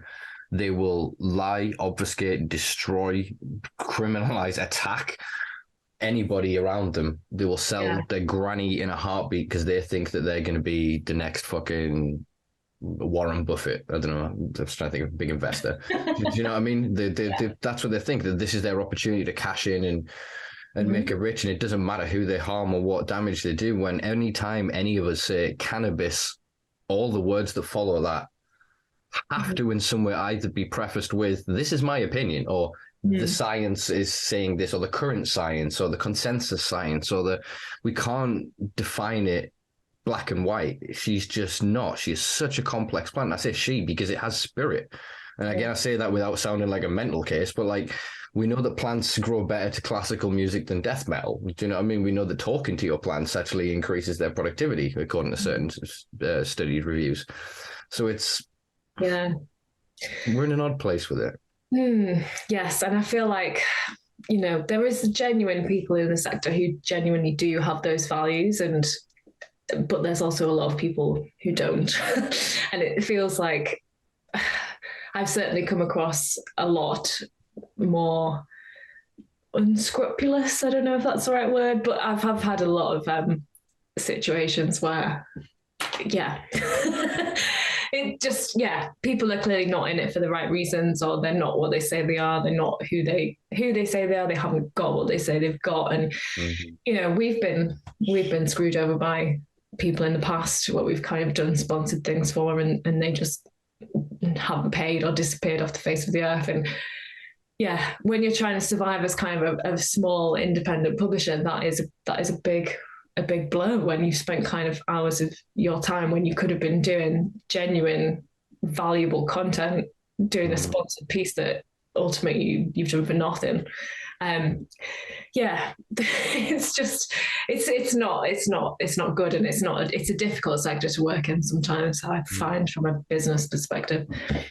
I think, for all this might seem controversial to some people that are caught up in the binary polarizing narratives that are created by the mainstream press, Twitter recently altered its response to the usage of the word marijuana or cannabis. So previously, if you typed in, you would get a little warning thing that would say, do you need help for your drug addiction?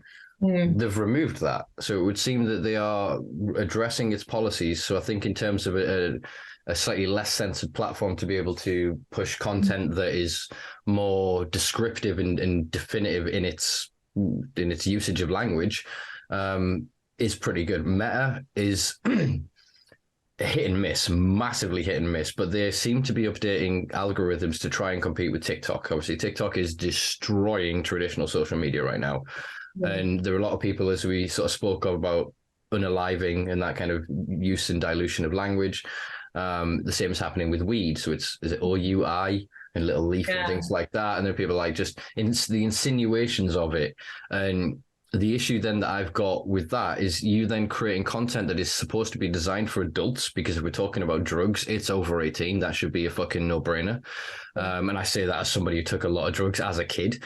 Like, it just, that's a very different conversation. But the point that I'm making is, if we're creating content for adults, the system should pick up that that's adult content. Whereas if that's then getting fed to the army of 13, 15-year-olds that are on TikTok, then that can be problematic. And then the adult users and consumers, I don't hate the word users, but the consumers of cannabis and the people involved in the culture that just want more information and awareness, they're not necessarily going to get it. And they can't just go and search, hashtag cannabis, hashtag whatever, and get access to real information. What we do now in the 21st century is we measure ourselves based on the mirrors that others hold to us. So we go and observe the behavior of others. I mean, there's a comedian that does a funny joke about driving down the road and he's paranoid about his windscreen wipers and are they as fast as everybody else is.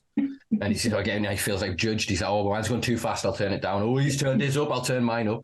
Yeah. And it's this, we do this, the keeping up with the Joneses. We all do it at all levels and all parts. It's part of the tribal inclination of human beings that, out in the Sahara or wherever, and we need to huddle for mass warmth and we need to hunt together and work together. The guy that fucking hangs out and doesn't do jack shit and is kept away from the tribe, then they feel this absence. They're aware that they're vulnerable and they could die. They could be left behind. They have to then show utility. They have to, integrate within that community and the society.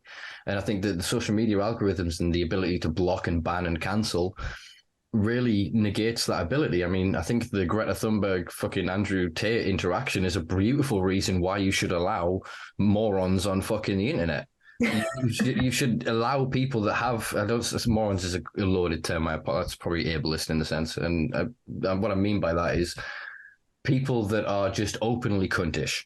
That's a much better use of language. Nice. But what I mean by that is people that they benefit from what we would normally consider antisocial behavior, that if your child was doing it, you'd slap them. Or 10 years ago, you'd be allowed to slap them. I suppose law changes in most of the world, and we're not going to get into that conversation either anyway, too controversial. But my point being, accountability. There has to be accountability. And if then you create these echo chambers, you end up with Alex Jones getting as crazy as he got because nobody held him to a fucking account, because everyone that went, he's crazy, I'm going to block him, instead of having a go at him and challenge him and chastising him and forcing him, like Vice have had to recently, basically turn off all of the comments on all of their fucking videos because people are debating the topic rather than just going, nice video, thank you. People want actual debate and discussion, and it might look aggressive and people are like, oh, you're a prick, and but it doesn't mean they're going to drive to the house and do anything about it. A very small proportion of people may be incited to violence by that, but they're the same people who would be incited to violence to smack you outside of a pub because they've had too many drinks or whatever. I hate this idea that because a small minority of people can abuse something, none of us are allowed it. And that's what it feels like with social media, because people can be hateful, misogynistic, terroristic, racist, insightful, of all kinds of shit. The rest of us are assumed to be doing that at all times and therefore not allowed to really debate and interact with each other. And we're seeing the consequence of that in society, in my opinion. But that's a bit. Yeah, no, I mean, I agree on some level. Social media is a difficult one for me. I don't find it a nice space to be, especially in cannabis. I've been on the end of kind of some negativity, and I just don't deal with it well. So I think for me, if I could just never go on social media again, it'd be great. But unfortunately, it's quite an important part of the job. But and debate is good. I think, especially on a topic like this, we should be able to have debate, and we should have a space where we can do that. But I don't know if social media is the place for that, because it feels quite volatile and just I think even if it, Wild West. I agree there, but even if there isn't necessarily the interactions, there's never really going to be two guys sat at a keyboard 100 miles away from each other raging. They're not going to solve the situation. Yeah. But the others then observing that there is a conversation, that's where the education is. It's not the first or second person, it's the third person, the fourth person that. And I think that's where these things happen, is not everyone is going to jump to the defense of this or attack this or whatever. Yeah. Yeah. But if we then allow people to just block and censor people out of the conversations, it destroys dissent. Dissent is a fundamental aspect of liberty. If we are to be free at all, we are to be able to say, I fucking don't like you. I don't see why it's a problem. I mean, I can sit here right now and say, fuck the king, fuck the monarchy, and fuck Rishi Sunak. And I'm free to do that. Right. Yeah, effectively, because they're public figures, actually. So actually, yeah, it does work to it. But this is the kind of what it should be. If I then sat here and made a threat and went, I'm going to go to this person's house and do harm to them or whatever, yeah, it's malicious communication. There's a serious problem there. Someone should come and have a go and go, what the hell's going on there? But if it's then within the structure of satire, or then say two kids, 15-year-olds playing Call of Duty and going, I'm going to kill you. That's not a malicious communicate. Everything should be contextual. And when we take away 100 comments are censored, and there's a conversation where all the dissenters are removed, and it doesn't make any fucking sense. I mean, again, without getting too controversial, Vice just released a pro-feminism, anti-feminism debate, 45 minutes, and it's almost unwatchable because of the way they've edited it. They're just jumping around so much, and you can see they've obviously tried to, again, in my opinion, potentially frame the conversation in one way rather than another. And the comments, people called them out on their editing, and like I said, they turned off the fucking comments. But then it's creating this, do you know what I mean? We're not journalists in the classical sense of going, here's reality, let's report it. We're content creators. So if you then, all small business owners now, you have to have an Instagram and an Etsy, and you have to have your fucking TikTok, and you have to do all the valid dances and everything. You have to be all of the shit all of the time to just be seen, even the tiniest amount. And it's just, again, it's, how do we get actual education and information using these systems to people that need it most, frankly? And a lot of them are teenagers, and they're not the people that are going to think that, no offense to clinic videos doing any dances or whatever they do. I haven't seen any of their content, but whatever they do to try and garner, interactions. But then if they did, it would be a form of kind of manipulation. It's not honest. It's not genuine representation of what they are.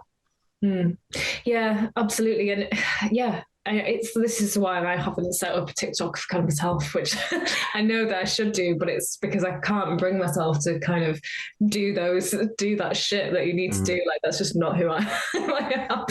And it's hard. It's just, there's just so many barriers. There's so many things, like you say, that you have to do. You have to different things for different platforms. And I honestly don't know kind of how we get. I think there's sort of a bit of a change in tide now, where we're seeing more journalists kind of take the control back, not to use that horrible Brexit term, but they're kind of, they're setting up their own Substacks and Patreon accounts and kind of having a place where they can like write without being edited and without having to and then they get the genuine people signing up who genuinely want to read them. I think, that, in my view, that's a good way to kind of put your content out there and to build a genuine community of readers. But in a way, you sort of already have to have that platform before you can do that, because if you don't, no one's gonna subscribe and no one's gonna read it. You've still got to play the game a bit to get it out there. It's overwhelming, like social media and the media as a whole. It's very overwhelming, and it's very difficult to be working in this, particularly in this industry, and then navigating all that as well. It is tough. Do you find, or have you found, this is quite going to come across as maybe a cliched question, I apologize if it does, print media, especially like when I think of it, I think of the Fleet Street Mafia. For some reason, it's still 1950s, they're all in suits and big cigars, and it's all of this big boys club. Is that still representative of kind of the mainstream print press journalism? I know obviously it's very, this is probably not controversial, I can probably back this up with a quick Google search, but the majority of journalists in the UK are from middle to upper class backgrounds. So do you feel that, I suppose a tandem question of, then I'm not making a judgment or claim against your class. You're from the Northeast. You can't be doing that, good pet. I jest entirely, obviously. But do you know what I mean? I'm not making a judgment against you. I'm wondering, is there?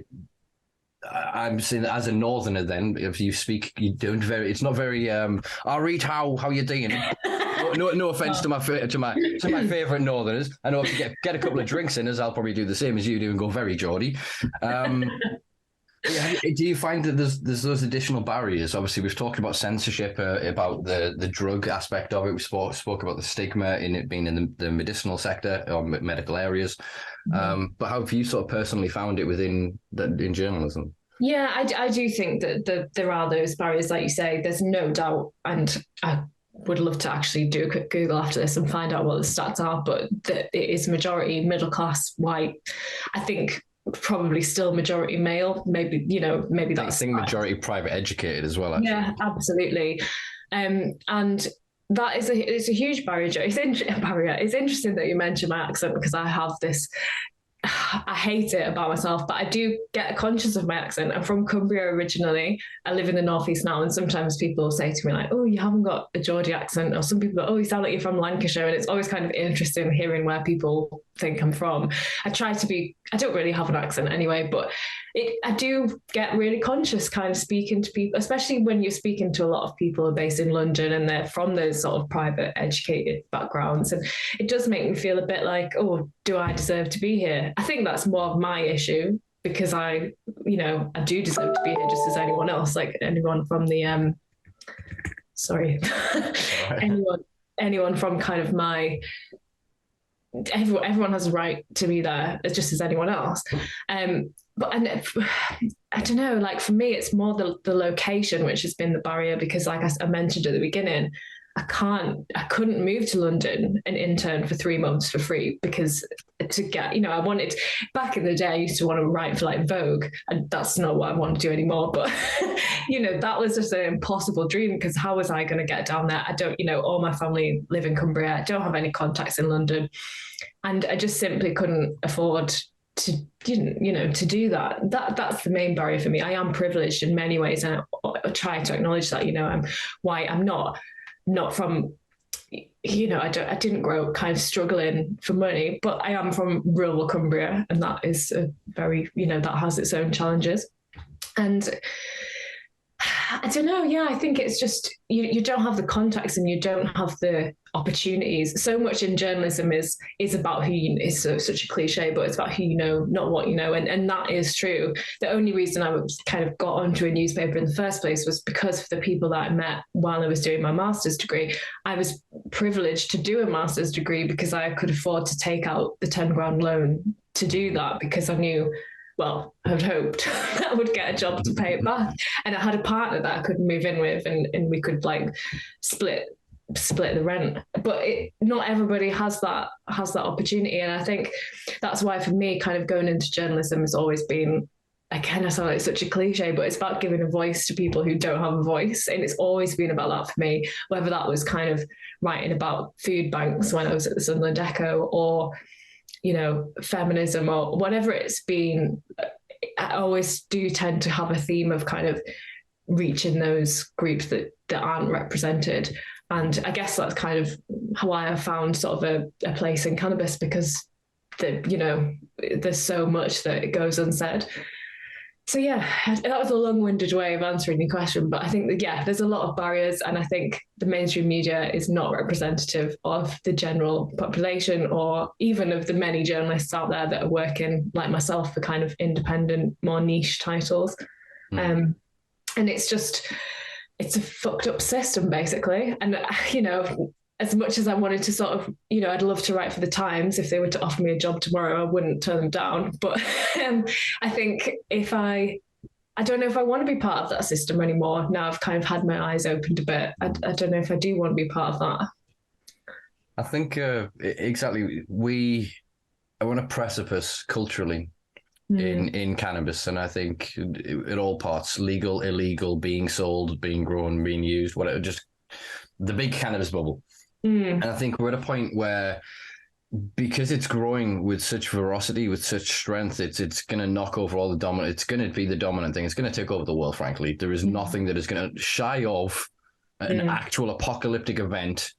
There is nothing that is going to stop by 2050 the entire world having to, not wanting to, having to rely on cannabis for antibacterial products, for antivirals, to deal with energy storage, energy production, to deal with waste and sanitation, to deal with water filtration, desalinization, deforestation, desertification. I could go on for hours. The point being that it's an inevitability. And the institutions like the Times and whatever, we saw in the 2008 crash when, was it, I always get the name wrong because I always laugh about it. Is it Fannie Mae or Fannie Mac went bust? And it was an institution like 120 years in the making, this financial institution. And when I saw something like that happen, and I went, oh shit, the big things can die. And I got really excited by that. Obviously, we lived through the turmoil of 2008 and the crash and then austerity and all the rest of it. And that fucking sucked. But the conceptual idea that these institutions are not forever. So I think that your generation, my generation of people that are then arriving at this space and looking at those institutions, those platforms, plinths to climb to echo and shout to the thing, they're crumbling at their bases. As you say, print journalism is in trouble unless you're something niche, unless you're offering something material. Like, I mean, frankly, magazine, the pornography, printed porn is obviously, I think, always going to serve a need as long as you got truckers. Frankly, even with phones and everything else, there's still something nostalgic, I think, to a certain generation of people that will have access to that. Whereas your traditional newspaper, they've obviously just figured it out. Daily Mail, when you look at their print cycle, is crashing. Yet they're talking about 200 plus million hits around the world because they're just doing stuff like, oh, this kid died in New Zealand. Oh, there was this thing happened in India. This happened. And they're just trying to cover everything and just touch on everything enough to gain that revenue. Whereas I think it's creating this space for new institutions, new journalistic institutions that can rise. And I don't know what they call them, papers, media outlets, content production companies, whatever they are, something else that finds a space to do journalism, actual fucking journalism, where you look. I mean, one of the things I'm really enjoying right now is Logan Paul getting taken to task by the YouTuber CoffeeZilla. And he's just destroying him.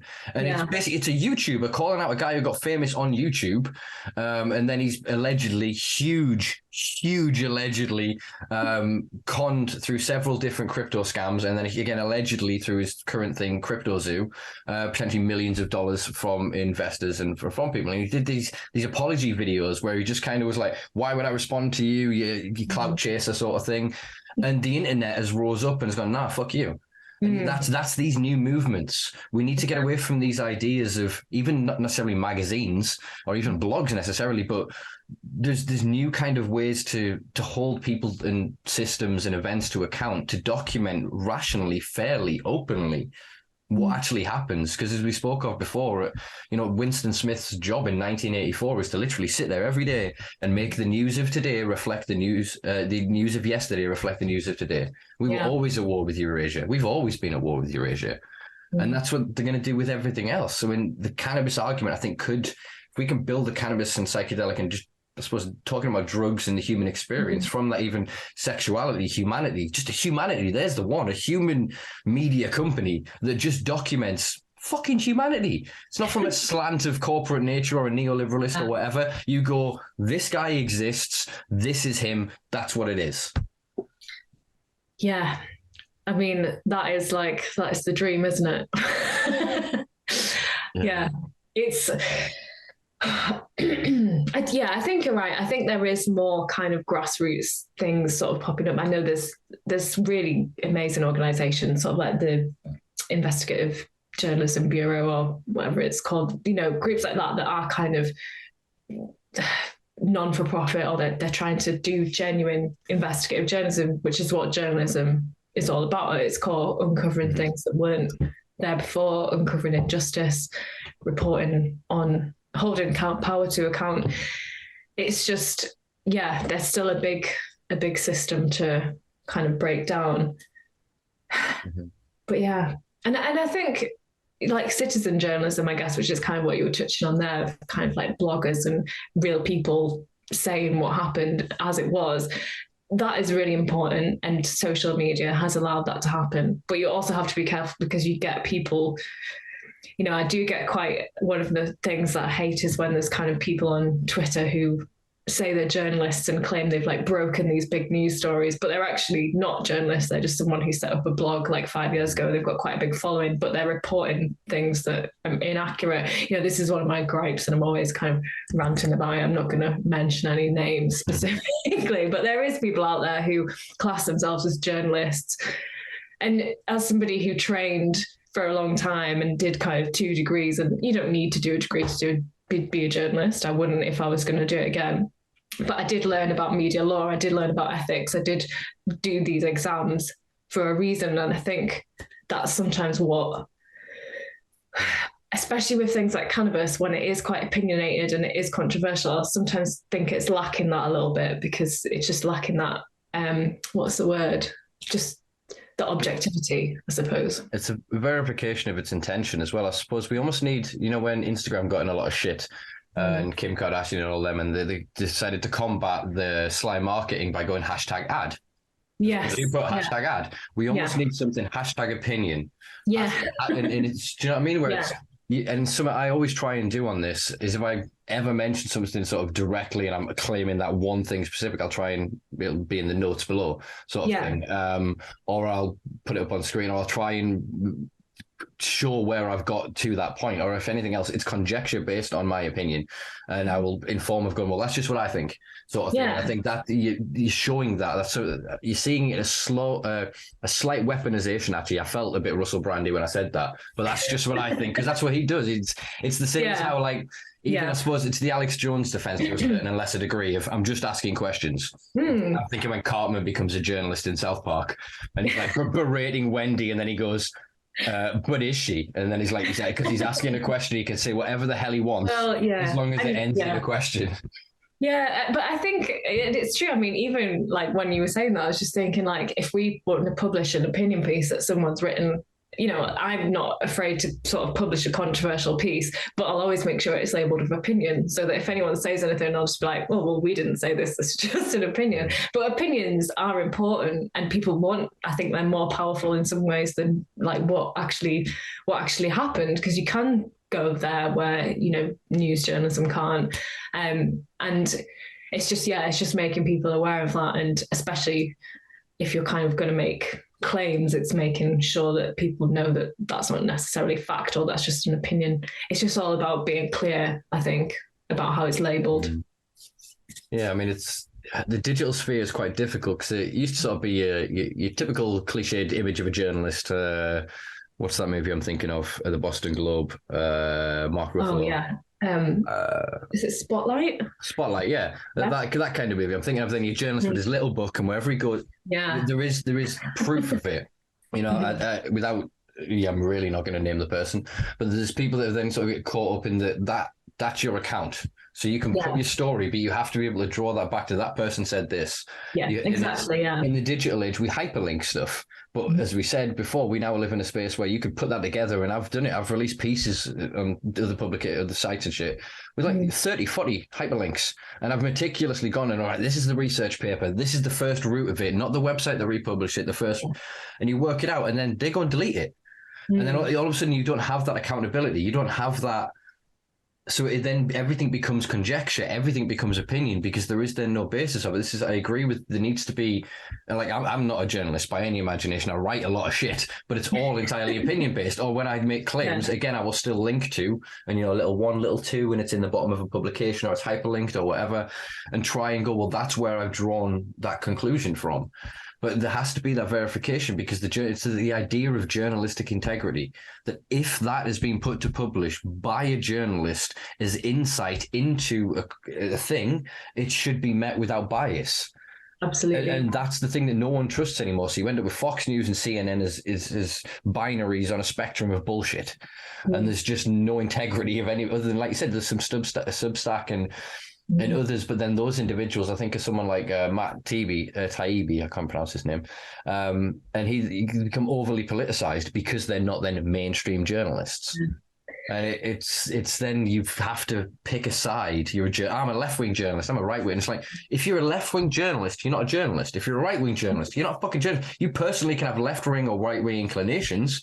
Yeah. When it comes to your work, you should have to have, as I've mentioned several times, that little voice, that thing in you that goes, is that my bias? Is that my prejudice showing?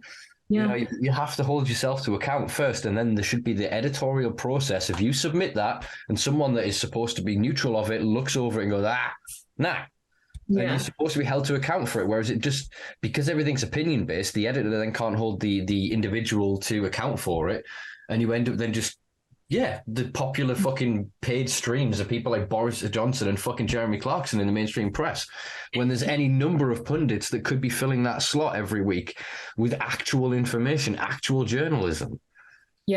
Yeah, it's hard, and as I, even like, especially in cannabis, I find it, I have to like check myself sometimes when I'm writing something or editing something, and even when I kind of, journalists now have to have like a personal brand as well. It's not enough just to like do your job; you have to have your own profile. And sometimes, rarely, like we'll do a post on LinkedIn or something, but then I think like, should I even be doing that? Because should I be even having an opinion as a journalist? Because then going to naturally take that into my work, but then we all have views on everything. It's really tricky. You do have to constantly be like, and because cannabis is such like by the very definition of what we're doing, we've kind of got we've got an agenda in that we want cannabis to be available and we want people to have access, but we have to make sure that I still try and make, and hopefully everything that, I would never publish anything without kind of going with someone for a right of reply or giving a balanced perspective.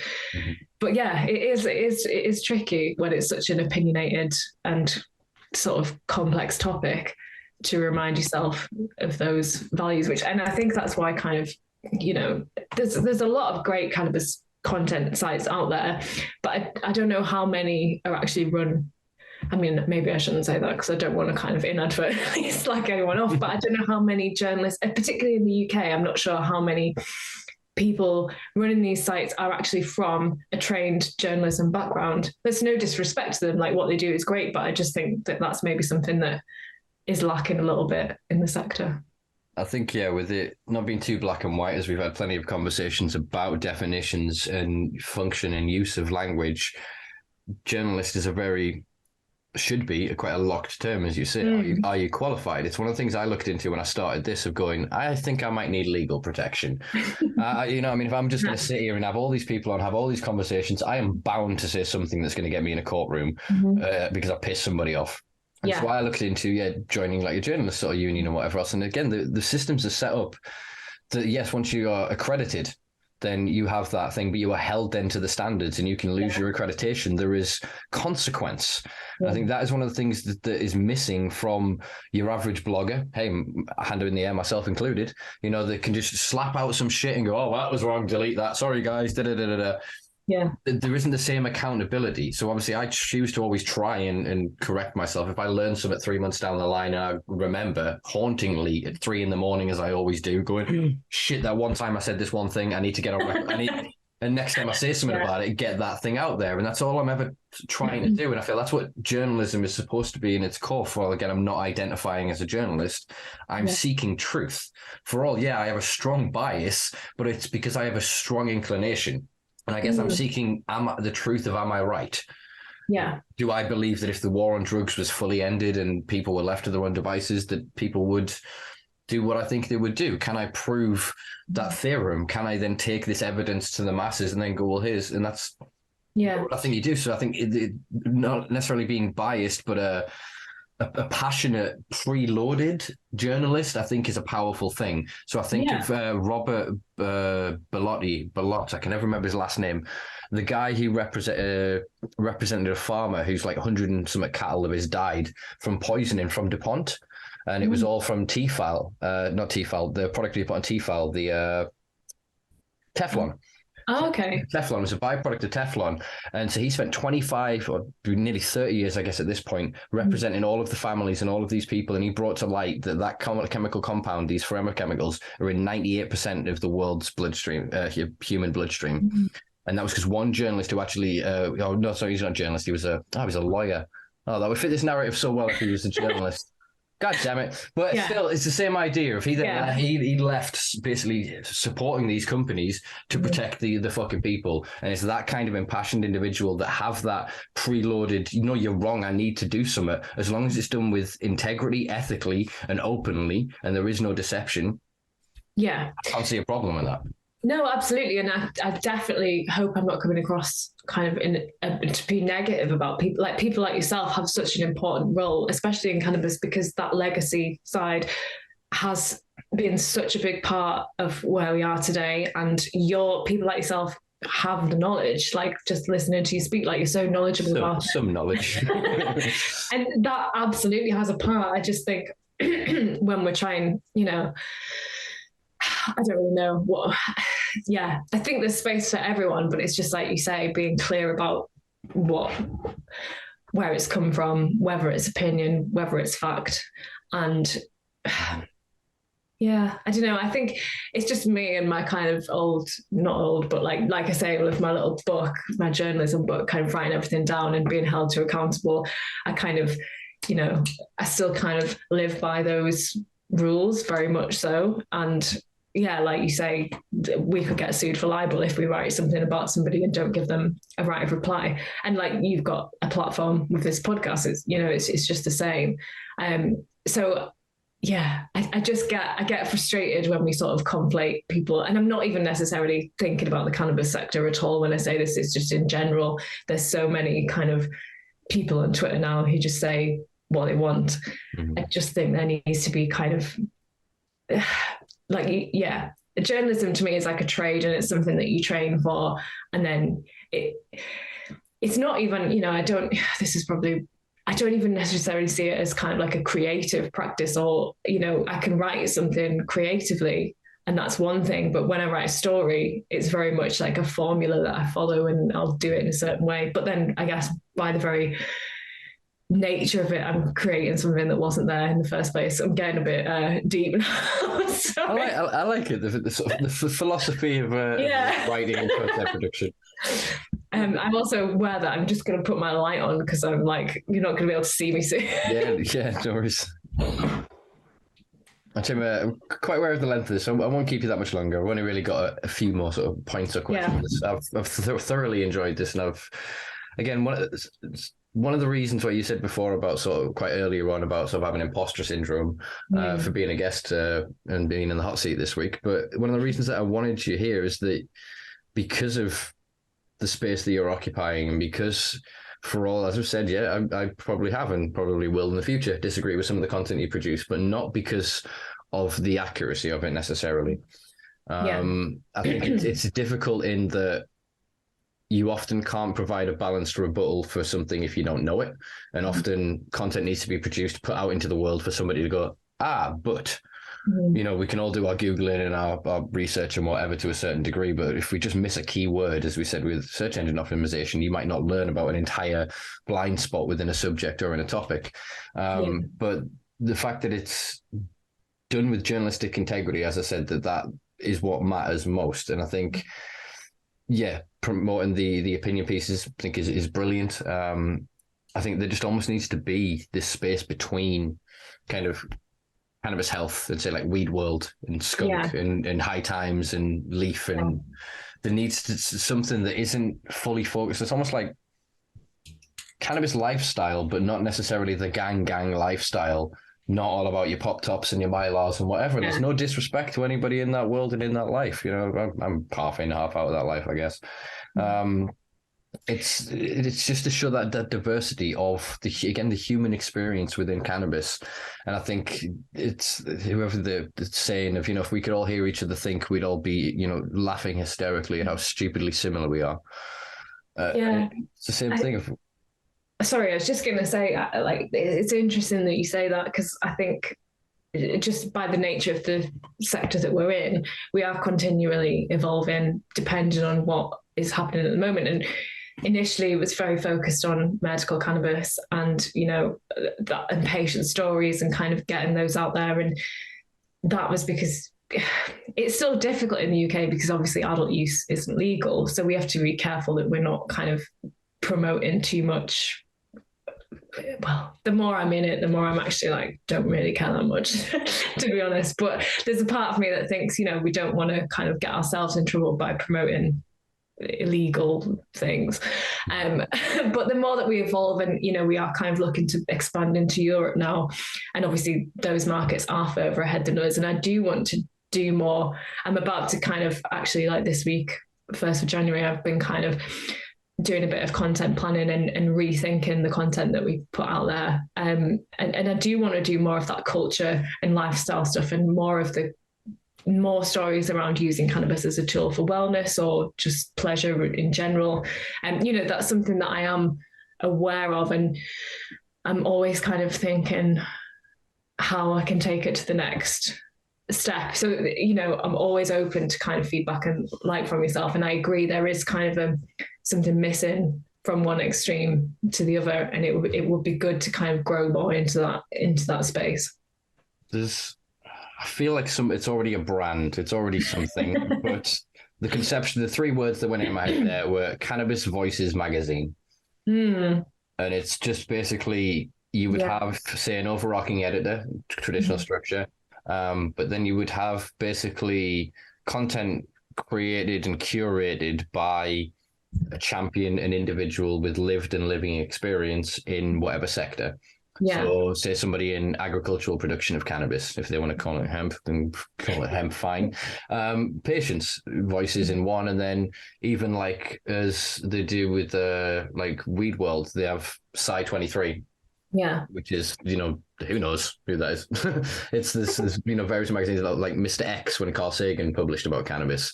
I think giving people that can't necessarily be attached to what they're saying, but deserve to say what they're saying out there. There's a lot of the legacy forums as well that have started to really gain they're basically internal media systems. They correlate the news and they publish it all in the forums to their own little voices of, their growing communities and whatever else.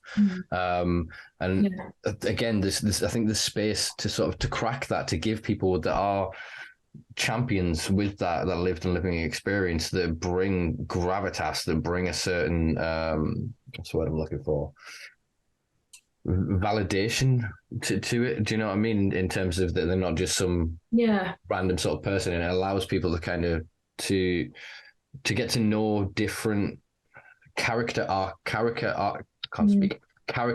archetypes.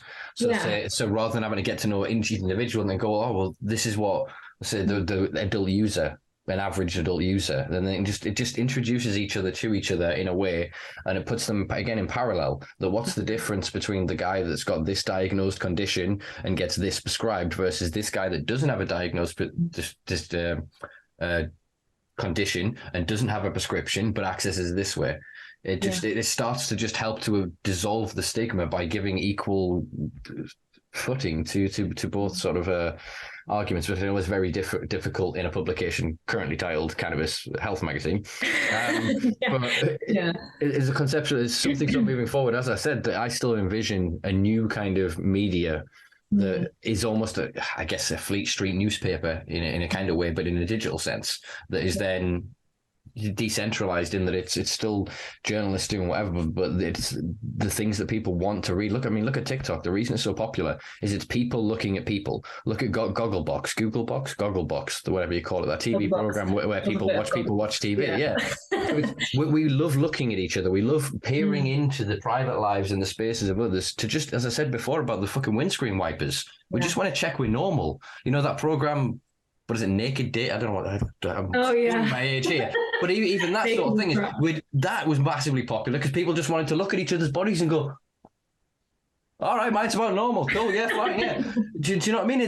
That's what we want more than anything, is the validation and reassurance that it's okay to be an individual human having an individual human experience.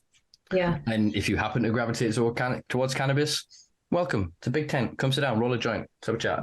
I do. I love that. And I genuinely think that would even sort of, building that community, but even to those outside of it, there's something really powerful in just seeing the human behind the person who's consuming cannabis or growing cannabis, or like they're just normal people, believe it or not. Like they're not these pot crackheads or kind of whatever the Daily Mail says that they are. They're not these like dregs of society. They're just normal people, from the sort of 50-year-old woman who takes it so that she can do her housework, to the younger person who, you know, likes to do it because it helps them relax on the weekend. Like, it's such a broad spectrum, excuse the pun, of people that kind of use cannabis and for the various different reasons. And I do think there's something really powerful in showing those human stories. Yeah, definitely agree. And I think even in the conversation that we've had now, it's one of the things, as I said, I've been trying to do with this platform is to step out of my own echo chamber, my own even shadow that I cast by my own ego, in the sense of how I perceive the world and the limitations I ascribe to myself. Yeah. And so I'm really trying to bridge out and branch out. And the more I do, the more I even prove to myself that there is no real difference. That we're all stuck in this kind of, I've got to say this, you've got to play this, you're doing that. Yeah. We're all just quietly edging towards the door. Do you know what I mean? All quietly edging towards the exit of this current incarnation of a system that is so toxic to the vast majority of people that are inhabiting it. Yeah. And I just feel that if we can get that little bit of consensus, and if the same people that are going, oh, I need this bottle of wine, can just look at anybody with, even we'll just stick with weed for now, we'll leave with the drugs for now. If they can just look at somebody taking weed in whatever context and just go, fine. That's the massive victory, because once you get rid of that level of stigma, then when Suella Braverman or whoever says, oh, well, what we're going to start doing now is, then we'll have that ability to fight back. And if we have this catalogue, I guess is a way of describing it, of voices and of stories and of narratives that then back this up, this living real world experience. I mean, if they could create this space, I don't know whether it's a website, a social media channel, it's something where people just almost submit their own stories, their own, I mean, I'm not a capitalist by anybody's claim, but the bit in me of just going, well, you know what the capitalists are going to do? They're going to mine that for data and they'll do this and they'll do that. Yeah. Yeah. But consequently, we're getting in water with piranhas. You might get bitten, so we need to get some shoes on. We'll get some, waders. We might be all right. But I think, in that, if we can create that space, like I said, just showing that it is everybody. It still surprises me, even when I bump into people, or like I'm very public, obviously. If I'm smoking a joint somewhere and it's a granny going, oh, it smells lovely, that. And I'm like, thank you. Yeah, it's awesome. It's lovely to just see it's not just your students and your dropouts, your those cliched fucking stereotypes are so outdated, and anyone that perpetuates them are so outdated because they haven't recognized that it's everyone. It's children, obviously under prescription, but then there's obviously, unfortunately, a lot of parents and a lot of people that are skirting the law to do what they know works, keeping their child alive because the system isn't willing to have a conversation with what they're doing, how they're doing it.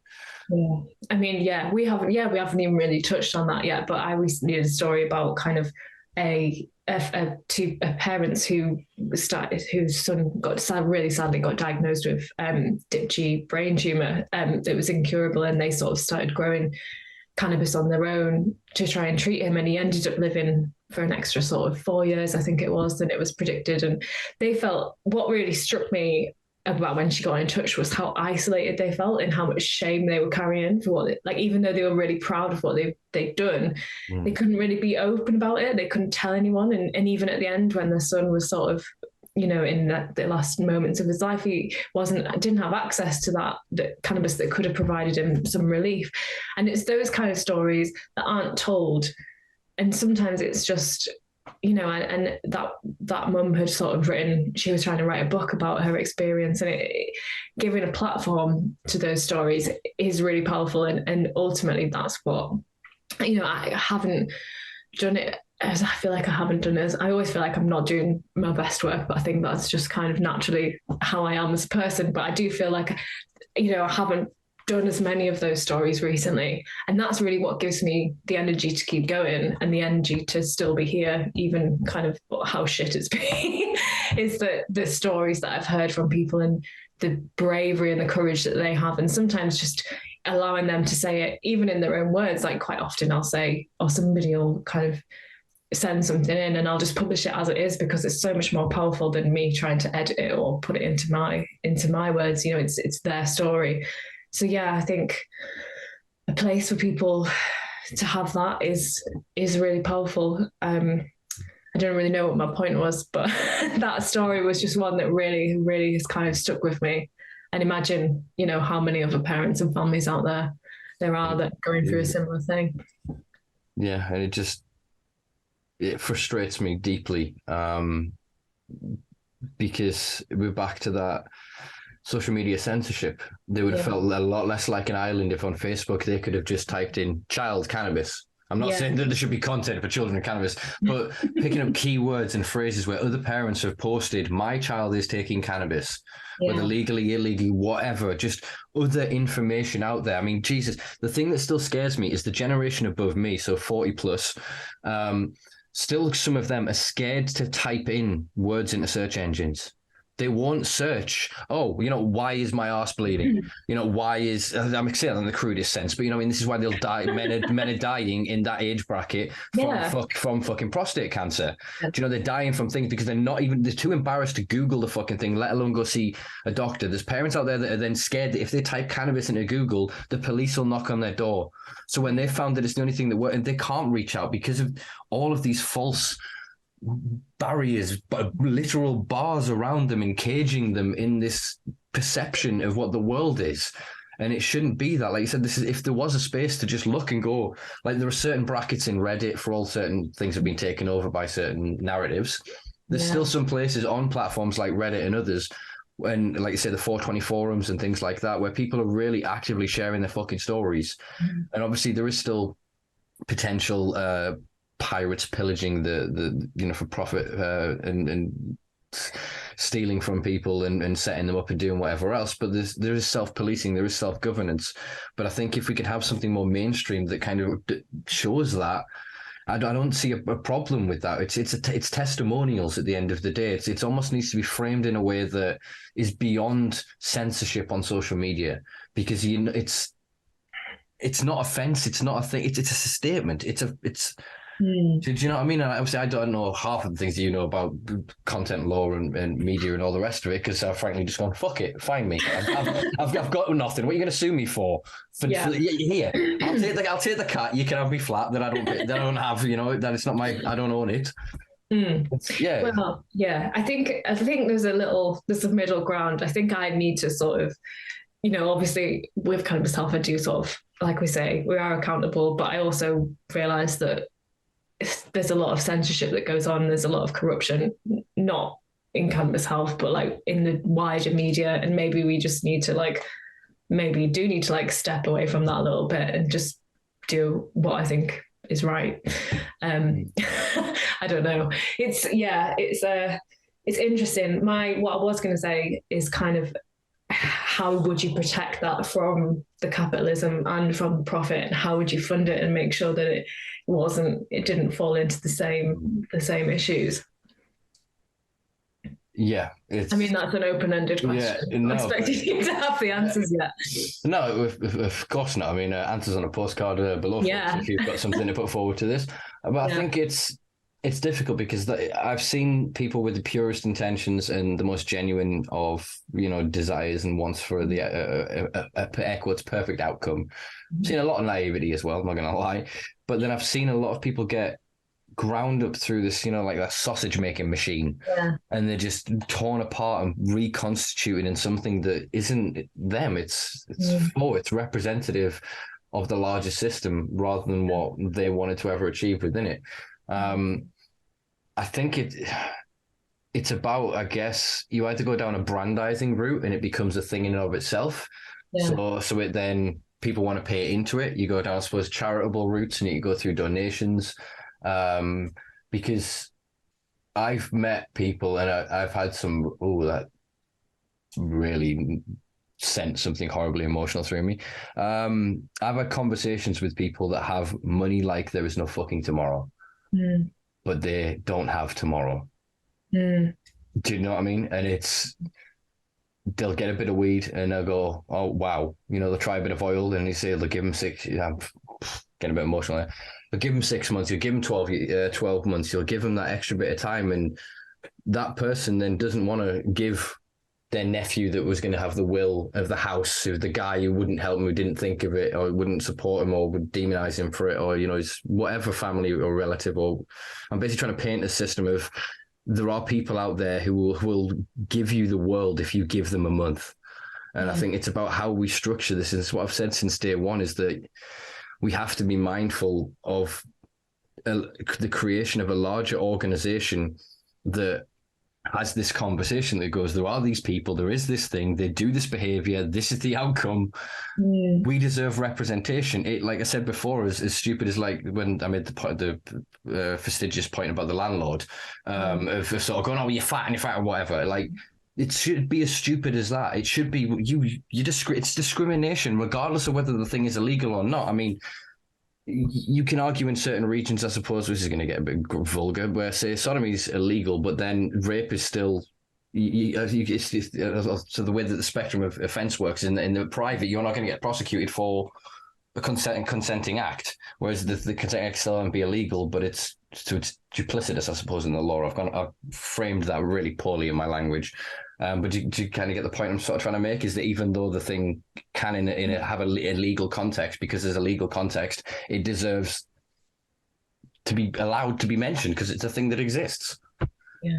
Do you know? And it's trying to gain that, I think, is difficult without that kind of that charity or that brandizing. And I think the problem with cannabis, the reason you're not getting the larger funding, is a lot of the people that have left cannabis are now in psychedelics, and that's where their funding is going. And pretty soon they're going to leave them because they're going to go into pharmaceuticals, because both of these are a stopgap. They will not have flower prescriptions for much longer. You will not be getting mushrooms sent to your home, guys. I know you're thinking this is where it's going to go, but it's not. I'm sorry. Remember, all of their research is on psilocin, not psilocybin. So they're doing it on the derived chemical, which they can schedule and synthesize from a multitude of various other compounds. But yeah, I think so. We almost need that conversation to be kind of like drug users' voices. So you look at like what Transform and other organizations are doing. And again, this is back to the lived and living experience. I think of wonderful people like Fiona Measham, of George Charlton, of people that have, lived directly through addiction, through difficult points, and lived through, seen what it is and come through it, and now are seeking to spend the rest of their lives in passionately helping the others. That there's almost this unification, the Avengers assemble of drugs fucking reform groups. I think that's the next thing, because ultimately otherwise we're going to get picked off, and they'll come and, we've medicinalized ketamine now.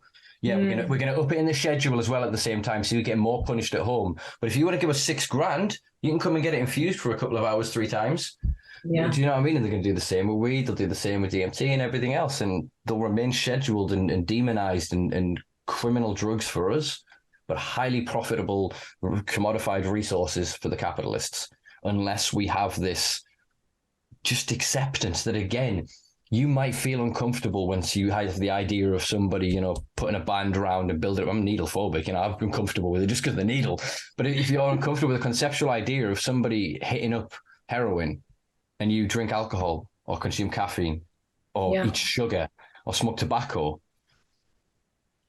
come on, we have to have this we have to get to this point of having that conversation, and to, I suppose, succinctly round all of this kind of podcast up, that is journalism. We need that on the ground investigation of what is. I don't know if you've seen, there's a guy I've followed for years. I fucking love him, and he's blown up over the past couple of years. Andrew, is it Callahan? He's the guy who did All Gas, No Brakes. He's just released a HBO documentary, This Place Rules. Just came out, I think, the other day. Really worth a watch. It's real kind of journalism. He's just kind of gone, and he's in his grey, funny suit in his old style mic, and he's just letting people be themselves. He's not leading them, coercing them, not saying, hearing them and then telling the audience what they've heard. Yeah. And it just shows this spectrum of America. And it's a really insightful as to how January 6th happened. And he really draws this line of going, the problem is the media. The binary, weaponized left versus right, CNN versus Fox, the devil on the other side, because the other can be the enemy and can be demonized infinitum. They can become baby eaters. They're all pedophiles and groomers. They're all this, they're all that. it cheapens the language, it lessens the discourse, and it prevents us from having these meaningful conversations. If we're all complaining over whatever fucking, as I said, about Heinz soup or whatever, we're not talking about, why is Richie Sunak saying, we should be taught maths to 18? Because if you read through the lines of that, he's basically spitting on us and going, the reason you're poor is you can't add up. It's your own fucking fault. And we just go, oh, yeah, sorry, Rishi, we're talking about soup. Come back later, yeah. You know what I mean? There's going to be a nuclear annihilation story, and there'll be something about the release of fucking a vegan Yorkie or some shit, and the world's going to lose its fucking mind. Yeah, it's just a distraction, isn't it? And it's all corrupt. Ultimately, I always, I sound more like a conspiracy theorist every day, I think. But, it's just, that it is corrupt, the media. And I do kind of, not going to say I understand it or relate, because I have no idea kind of what's going on in those mainstream institutions, but there is pressures on you and there is challenges, even kind of on a small title. And I do understand in some respects why you have to do certain things in certain ways. And we can't, I can't afford to go and do like a big investigative feature, which I would love to do. I just don't have the resources to go and do that. But I don't know. Yeah. Don't really know what my point was there, but it is corrupt basically. And that's kind of why that's made me want to take a different route to what I always thought I was going to do. And, go and, I sometimes think, did I make a bad choice going into cannabis? Because where do I go from here? Am I going to get kind of typecast as this journalist that just writes about cannabis? But ultimately, I think it's really important, and I kind of have to trust that the universe put me here for a reason, and kind of stick with it and trust with it. And the more I'm kind of listening to what I feel is right and the right thing to do, is kind of, it's just making me think about where we go from here. I'm not making any sense, but it does make sense in my head. I get you. It's difficult because there isn't the natural progression. There isn't the traditional route of escalation within the career path. But as I sort of said before, we have to walk that line of journalistic integrity and impartialness, as we spoke of before, that it is that passion, that inbuilt, this is wrong.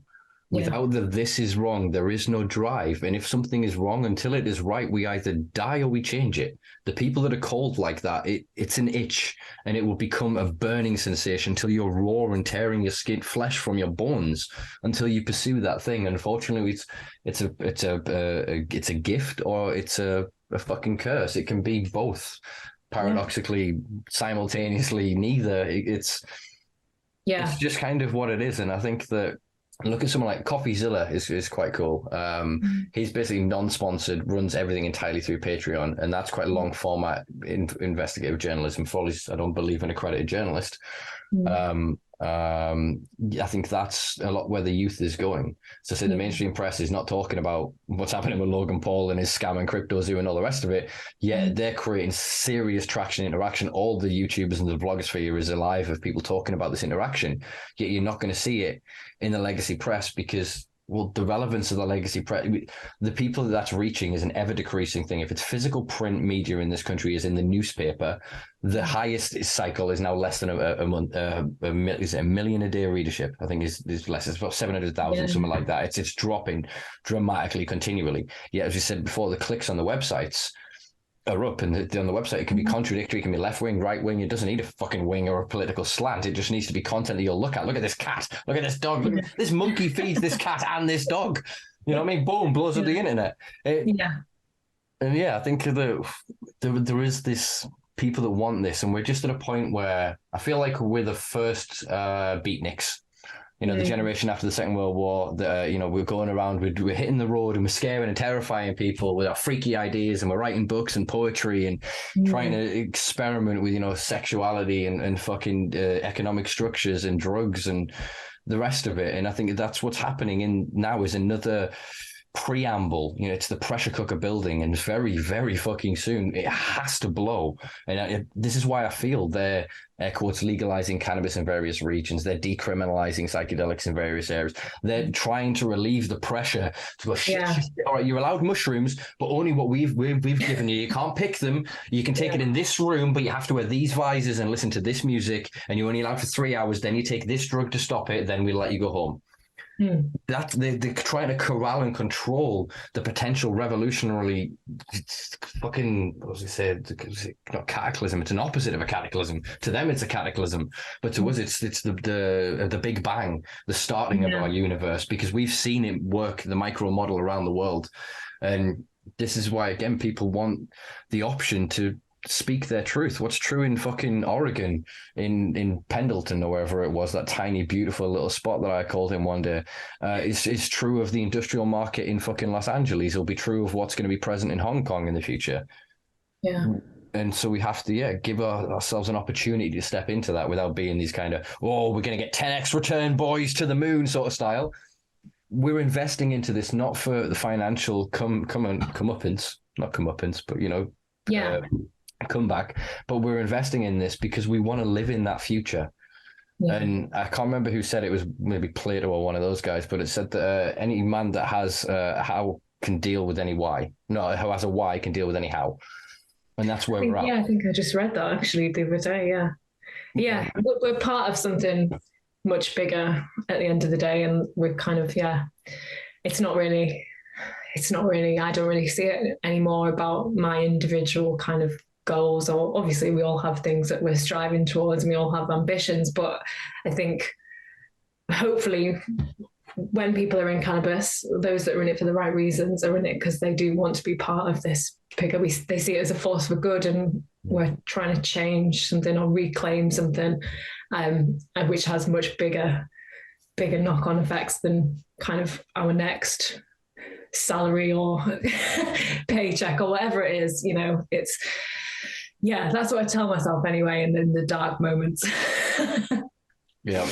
It's finding that motivation and sort of keeping going. Like I said, it's very much a long-term endeavor. It's not the people that enter this space looking for that 10x, 12x, whatever you want, however you want to describe them, they don't last very long. They'll make their little bit of money and they'll leave. They'll get frustrated and they'll go, well, why is nothing happening? And they won't want to listen. They don't want to hear about the politics, the infighting, the 50 years of 60 or plus at this point, years of legacy and how the different legislations and acts and policy and all that. They don't care. They don't give a fuck. They just want to get in and make their money. The people that do care, they're getting burnt out and stuck within this system. But the ones that really give a shit, they're going to die here. I put my hand up as well and say myself included, I will die on this hill. There is nothing I have ever felt so fucking sure of in my life that I would stick everything to, because I only want the future I want to live in is only this future where the war on drugs is over. And in the same way that I'm not going to get arrested for eating a fucking sandwich because of its contents, that I will not then get arrested for the contents of my pocket and what I choose to do to my consciousness. And honestly, people like yourself, for all I know, can feel frustrating within these. It's like I'm thinking of Sideshow Bob, and he's sitting on the rakes, and it's just constantly trying to find this path, and it's just all of these obstacles that I feel they'll become lessened as the more people on board to this, the more normalized cannabis becomes, the more people go, well, why is it any different than rosemary? Why is it not just a special cabbage? Do you know what I mean? There's so many different things to frame it as, other than this dangerous, addictive, life-destroying drug. And again, if we push the science, I think if you could take out the people that actually have an allergen to it, the people that have a predisposition towards psychopathy because of potentially, I know it's contentious in terms of the science, genetic predisposition towards the disorder, or you've shown pre-markers for it in adolescence. But once you take them out of the equation, I think that you're going to start to understand. And if we're going to unbiased look at it, well, where's the harms? We legislate for those harms and we move forward. Whereas at the minute, it feels like people are just guessing. And again, without this conversation between the academic that sat behind his desk for 4 decades and the guy that's been growing it for 4 decades, we're not going to get anywhere. You know what I mean? All these cannabis experts that have never touched cannabis, and all these cannabis people that have frankly never picked up an academic book. And that's not to say that's the problem on either side, really, but we have to pull these polarized areas closer together. It's that consensus. Yeah. And there's like people like yourself, and I don't think at the moment the kind of legal market in the UK really acknowledges or is interested in the voices of those people who have been there for decades doing this and have that knowledge and insight.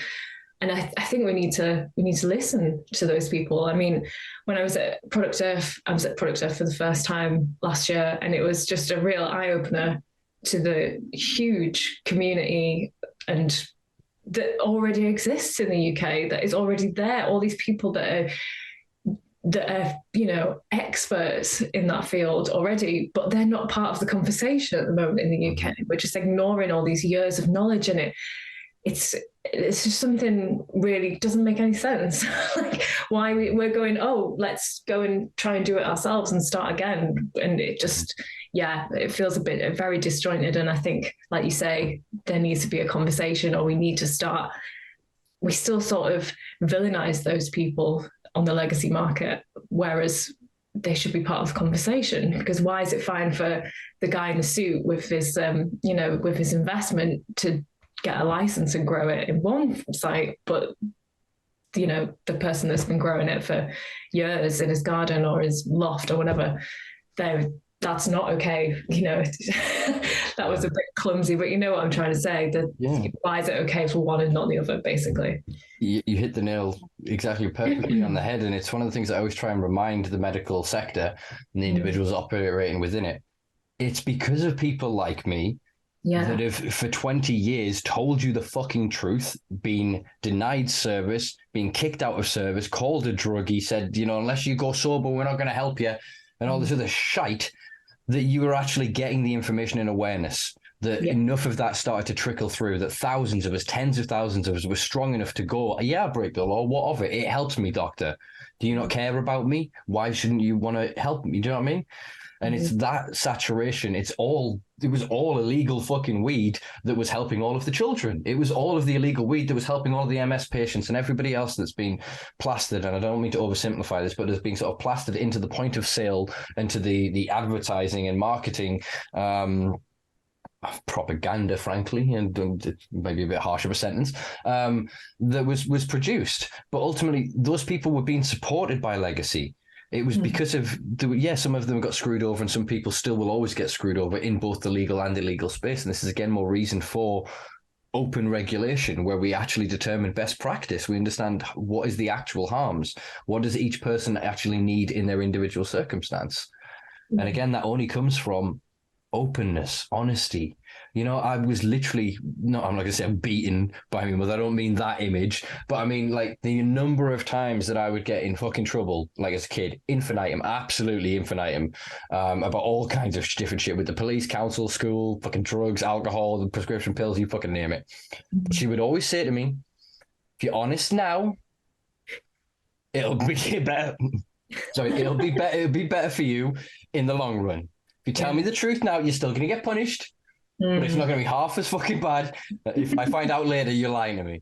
And so I'd always it got to such a point. I was like, literally, all right, this terrible thing. Okay, this thing happened with this car and this, and then I'm sorry. And you'd have that kind of conversation, like I said, and that's what I was taught. And when I look at the reality around me, it's like the opposite. It's like, if you tell the truth, it's going to be twice as worse for you. Don't ever tell the truth. You've got to market it, manipulate it. You know, everything's PR. We're all individual brands and content producers, whether we like it or not. Whether you're actually doing the TikTok dance and you've got your brand name and your merch, or whether you just exist on social media, that is still the brandized version of yourself.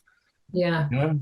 And I think that we can weaponize that, like I said, to create this movement. It doesn't necessarily need to be fully political. It doesn't need to have a political inclination at all necessarily. Are you a cannabis consumer? Do you want to see movement in the cannabis space? All right, buy merch into this charity that's then structured with people like, not necessarily Mike Barnes or whatever, but in those kind of positions of authority in the different institutions that can then lend their credence and respectability to these authorize these agencies to be able to gather this information of voices that basically go, well, we've just surveyed 20,000 of them, and 98% of them said they want their cannabis in glass, not plastic. Yeah. Should we do something about that? We've just surveyed them, and 85% or whatever say that they want to smoke it, not vape it. Should we not make the laws reflect that? That people want to grow it. That's without that consensus, and then we end up at a point. I'm quite aware of how long this podcast is, so we'll wrap this up after this point. That it's the manipulation of data. I'm not going to accuse any one entity or agency. It happens on all sides of the argument and the debate. But the cherry picking and manipulation of data to ensure certain outcomes has become so repugnantly obvious that it's very difficult to take a lot of these institutions' press releases seriously. When they'll post this, you're then seeing hundreds potentially of comments from real world people that have grown cannabis, that consume cannabis, contradicting and having a go at this. And I think, again, that thing of creating a larger database, a YouGov of cannabis voices, is a way to just, again, get the data that actually represents the fucking people. Some of it may end up getting weaponized by corporate interests, but if it can be used to prove media wrong, when the Daily Mail says, this organization steps forward and goes, no, of our members, they said this. That's the consensus voice. In the same way that if somebody prints something about gay rights or whatever, there'll be an LGBTQ plus organization will be contacted for comment. The same needs to exist for cannabis. And I think that voices, journalists, media, everything is so synergistic and hybridized these days that you can't really have one entity. But I think there is it's a movement. It's creating voices and movement towards the world that those voices want to see. So some people will be interested in the development of agriculture and the so-called hemp sector. Some will be interested in just CBD, some in prescription, some in adult consumption. But everyone together collectively is still moving toward their goal, but like as a larger mass moving out to the fringes until it is society. Yeah. That's my grand vision anyway. I love it. It's powerful. It's like a collective of cannabis consumers, cannabis voices. I think there's power in that. There's power in numbers. I mean, it's the thing of if we don't have to be political, like I said, but if you said 100,000 people of all these voices and everyone paid £1 a month in dues, or disabled people had or certain people had, concessions for whatever, if you're a student, unemployed, et cetera, what were the means tested of how much you paid into the pot? And we had X amount. If you said 100,000 members, you could just ring up Labour and go, we could give you 100,000 votes in the next election. Do you want to have a conversation? That's the power that we have if we collectivize. And that's what I think people are forgetting is you don't need to agree with every pot smoking hippie to think that's what we're going to get. Not everyone wants anarchistic fucking communist syndicates and decentralized communes and collectives and destruction and degradation of the police forces and councils and all the rest of that shit. Do you know what I mean? You don't have to agree with the philosophies and opinions of others. Just go on the bare minimum. Weed, cool. That way. Let's go. Yeah. And I think that's ground, isn't it? It's yeah. All right. So coming next week, folks, me and Sarah are going to be leading the march into Parliament with. I know. I feel like I'm buzzing now. I've got my brain's just full of ideas. Good. Then these conversations are really important, and like you say, that these are what you get the energy from to keep going. It's really, really important. For sure. I've thoroughly enjoyed this. Like I said, we'll wrap this up here because I'm trying to look at the time. There, quite a long recording. I've been trying. To do. That's all right. It's dark now. It's evening. It's over. Day's over. Bloody winter time. Where would you like me to direct people? You want to give a shout out to websites, etc. Sure, yeah. So you can find Cannabis Health's website is cannabishealthnews.co.uk. You can also find us on Twitter at it's a strange, I think it's like Cannabis H News, or Instagram at Cannabis Health Mag. Annoyingly, they're all slightly different. But if you just search for Cannabis Health Magazine on Twitter, on Google, we'll come up hopefully. And you can find me on Twitter if you search for Sarah L. Sinclair, or I'll be somewhere around the cannabis health stuff, and I'm on Instagram as well, but don't really have a significant following. But feel free to follow me. I'm Sarah Sinclair as well on there. Nice. I'll reiterate some of those links and put some hyperlinks below so that you folks can click on them. I'm pretty sure YouTube still allows me hyperlinks. I had a bit of an issue because I accidentally linked to one of Dana Larson's projects in Canada that, saves potentially thousands of lives every year, but YouTube decided it was dangerous. So fuck you. But that's not good. I'm pretty sure YouTube's terms and conditions, I can say fuck you to YouTube and it'll not be a problem. I think. I'm pretty sure that, it should be fine. It'll be fine. Anyway, before we continue on attacking this wonderful platform that gives us the opportunity to have these conversations, Sarah, it's been a pleasure. You're welcome to either sit and watch me do the housekeeping, where I'm just going to round things up and say goodbye, or you can jump out now and get to the work that you, sounds of it, probably should have been doing hours ago, but I've kept you here chatting shit. Thank you. Yeah, I will jump off and just go and round a few things off. But thank you so much. It's been an absolute pleasure. And likewise. I can't believe you managed to talk to me for 3 hours. I didn't think I had anything to say, but there we go. But yeah, I'll talk to you soon. For sure. Yeah, let's catch up soon. All right, all the best. See you later. Bye. Bye. Well, there you go, folks. That was Sarah Sinclair, and apparently my hair, it's just slowly crept out. I've been working on this bonnet, it would seem. I need a fucking haircut. But yeah, that was Sarah Sinclair, folks. First podcast of the new year. I thought I really enjoyed that. Really quite getting into the nuance of the language, of sort of journalism, of sort of the representation of cannabis, of online censorship, of SEO.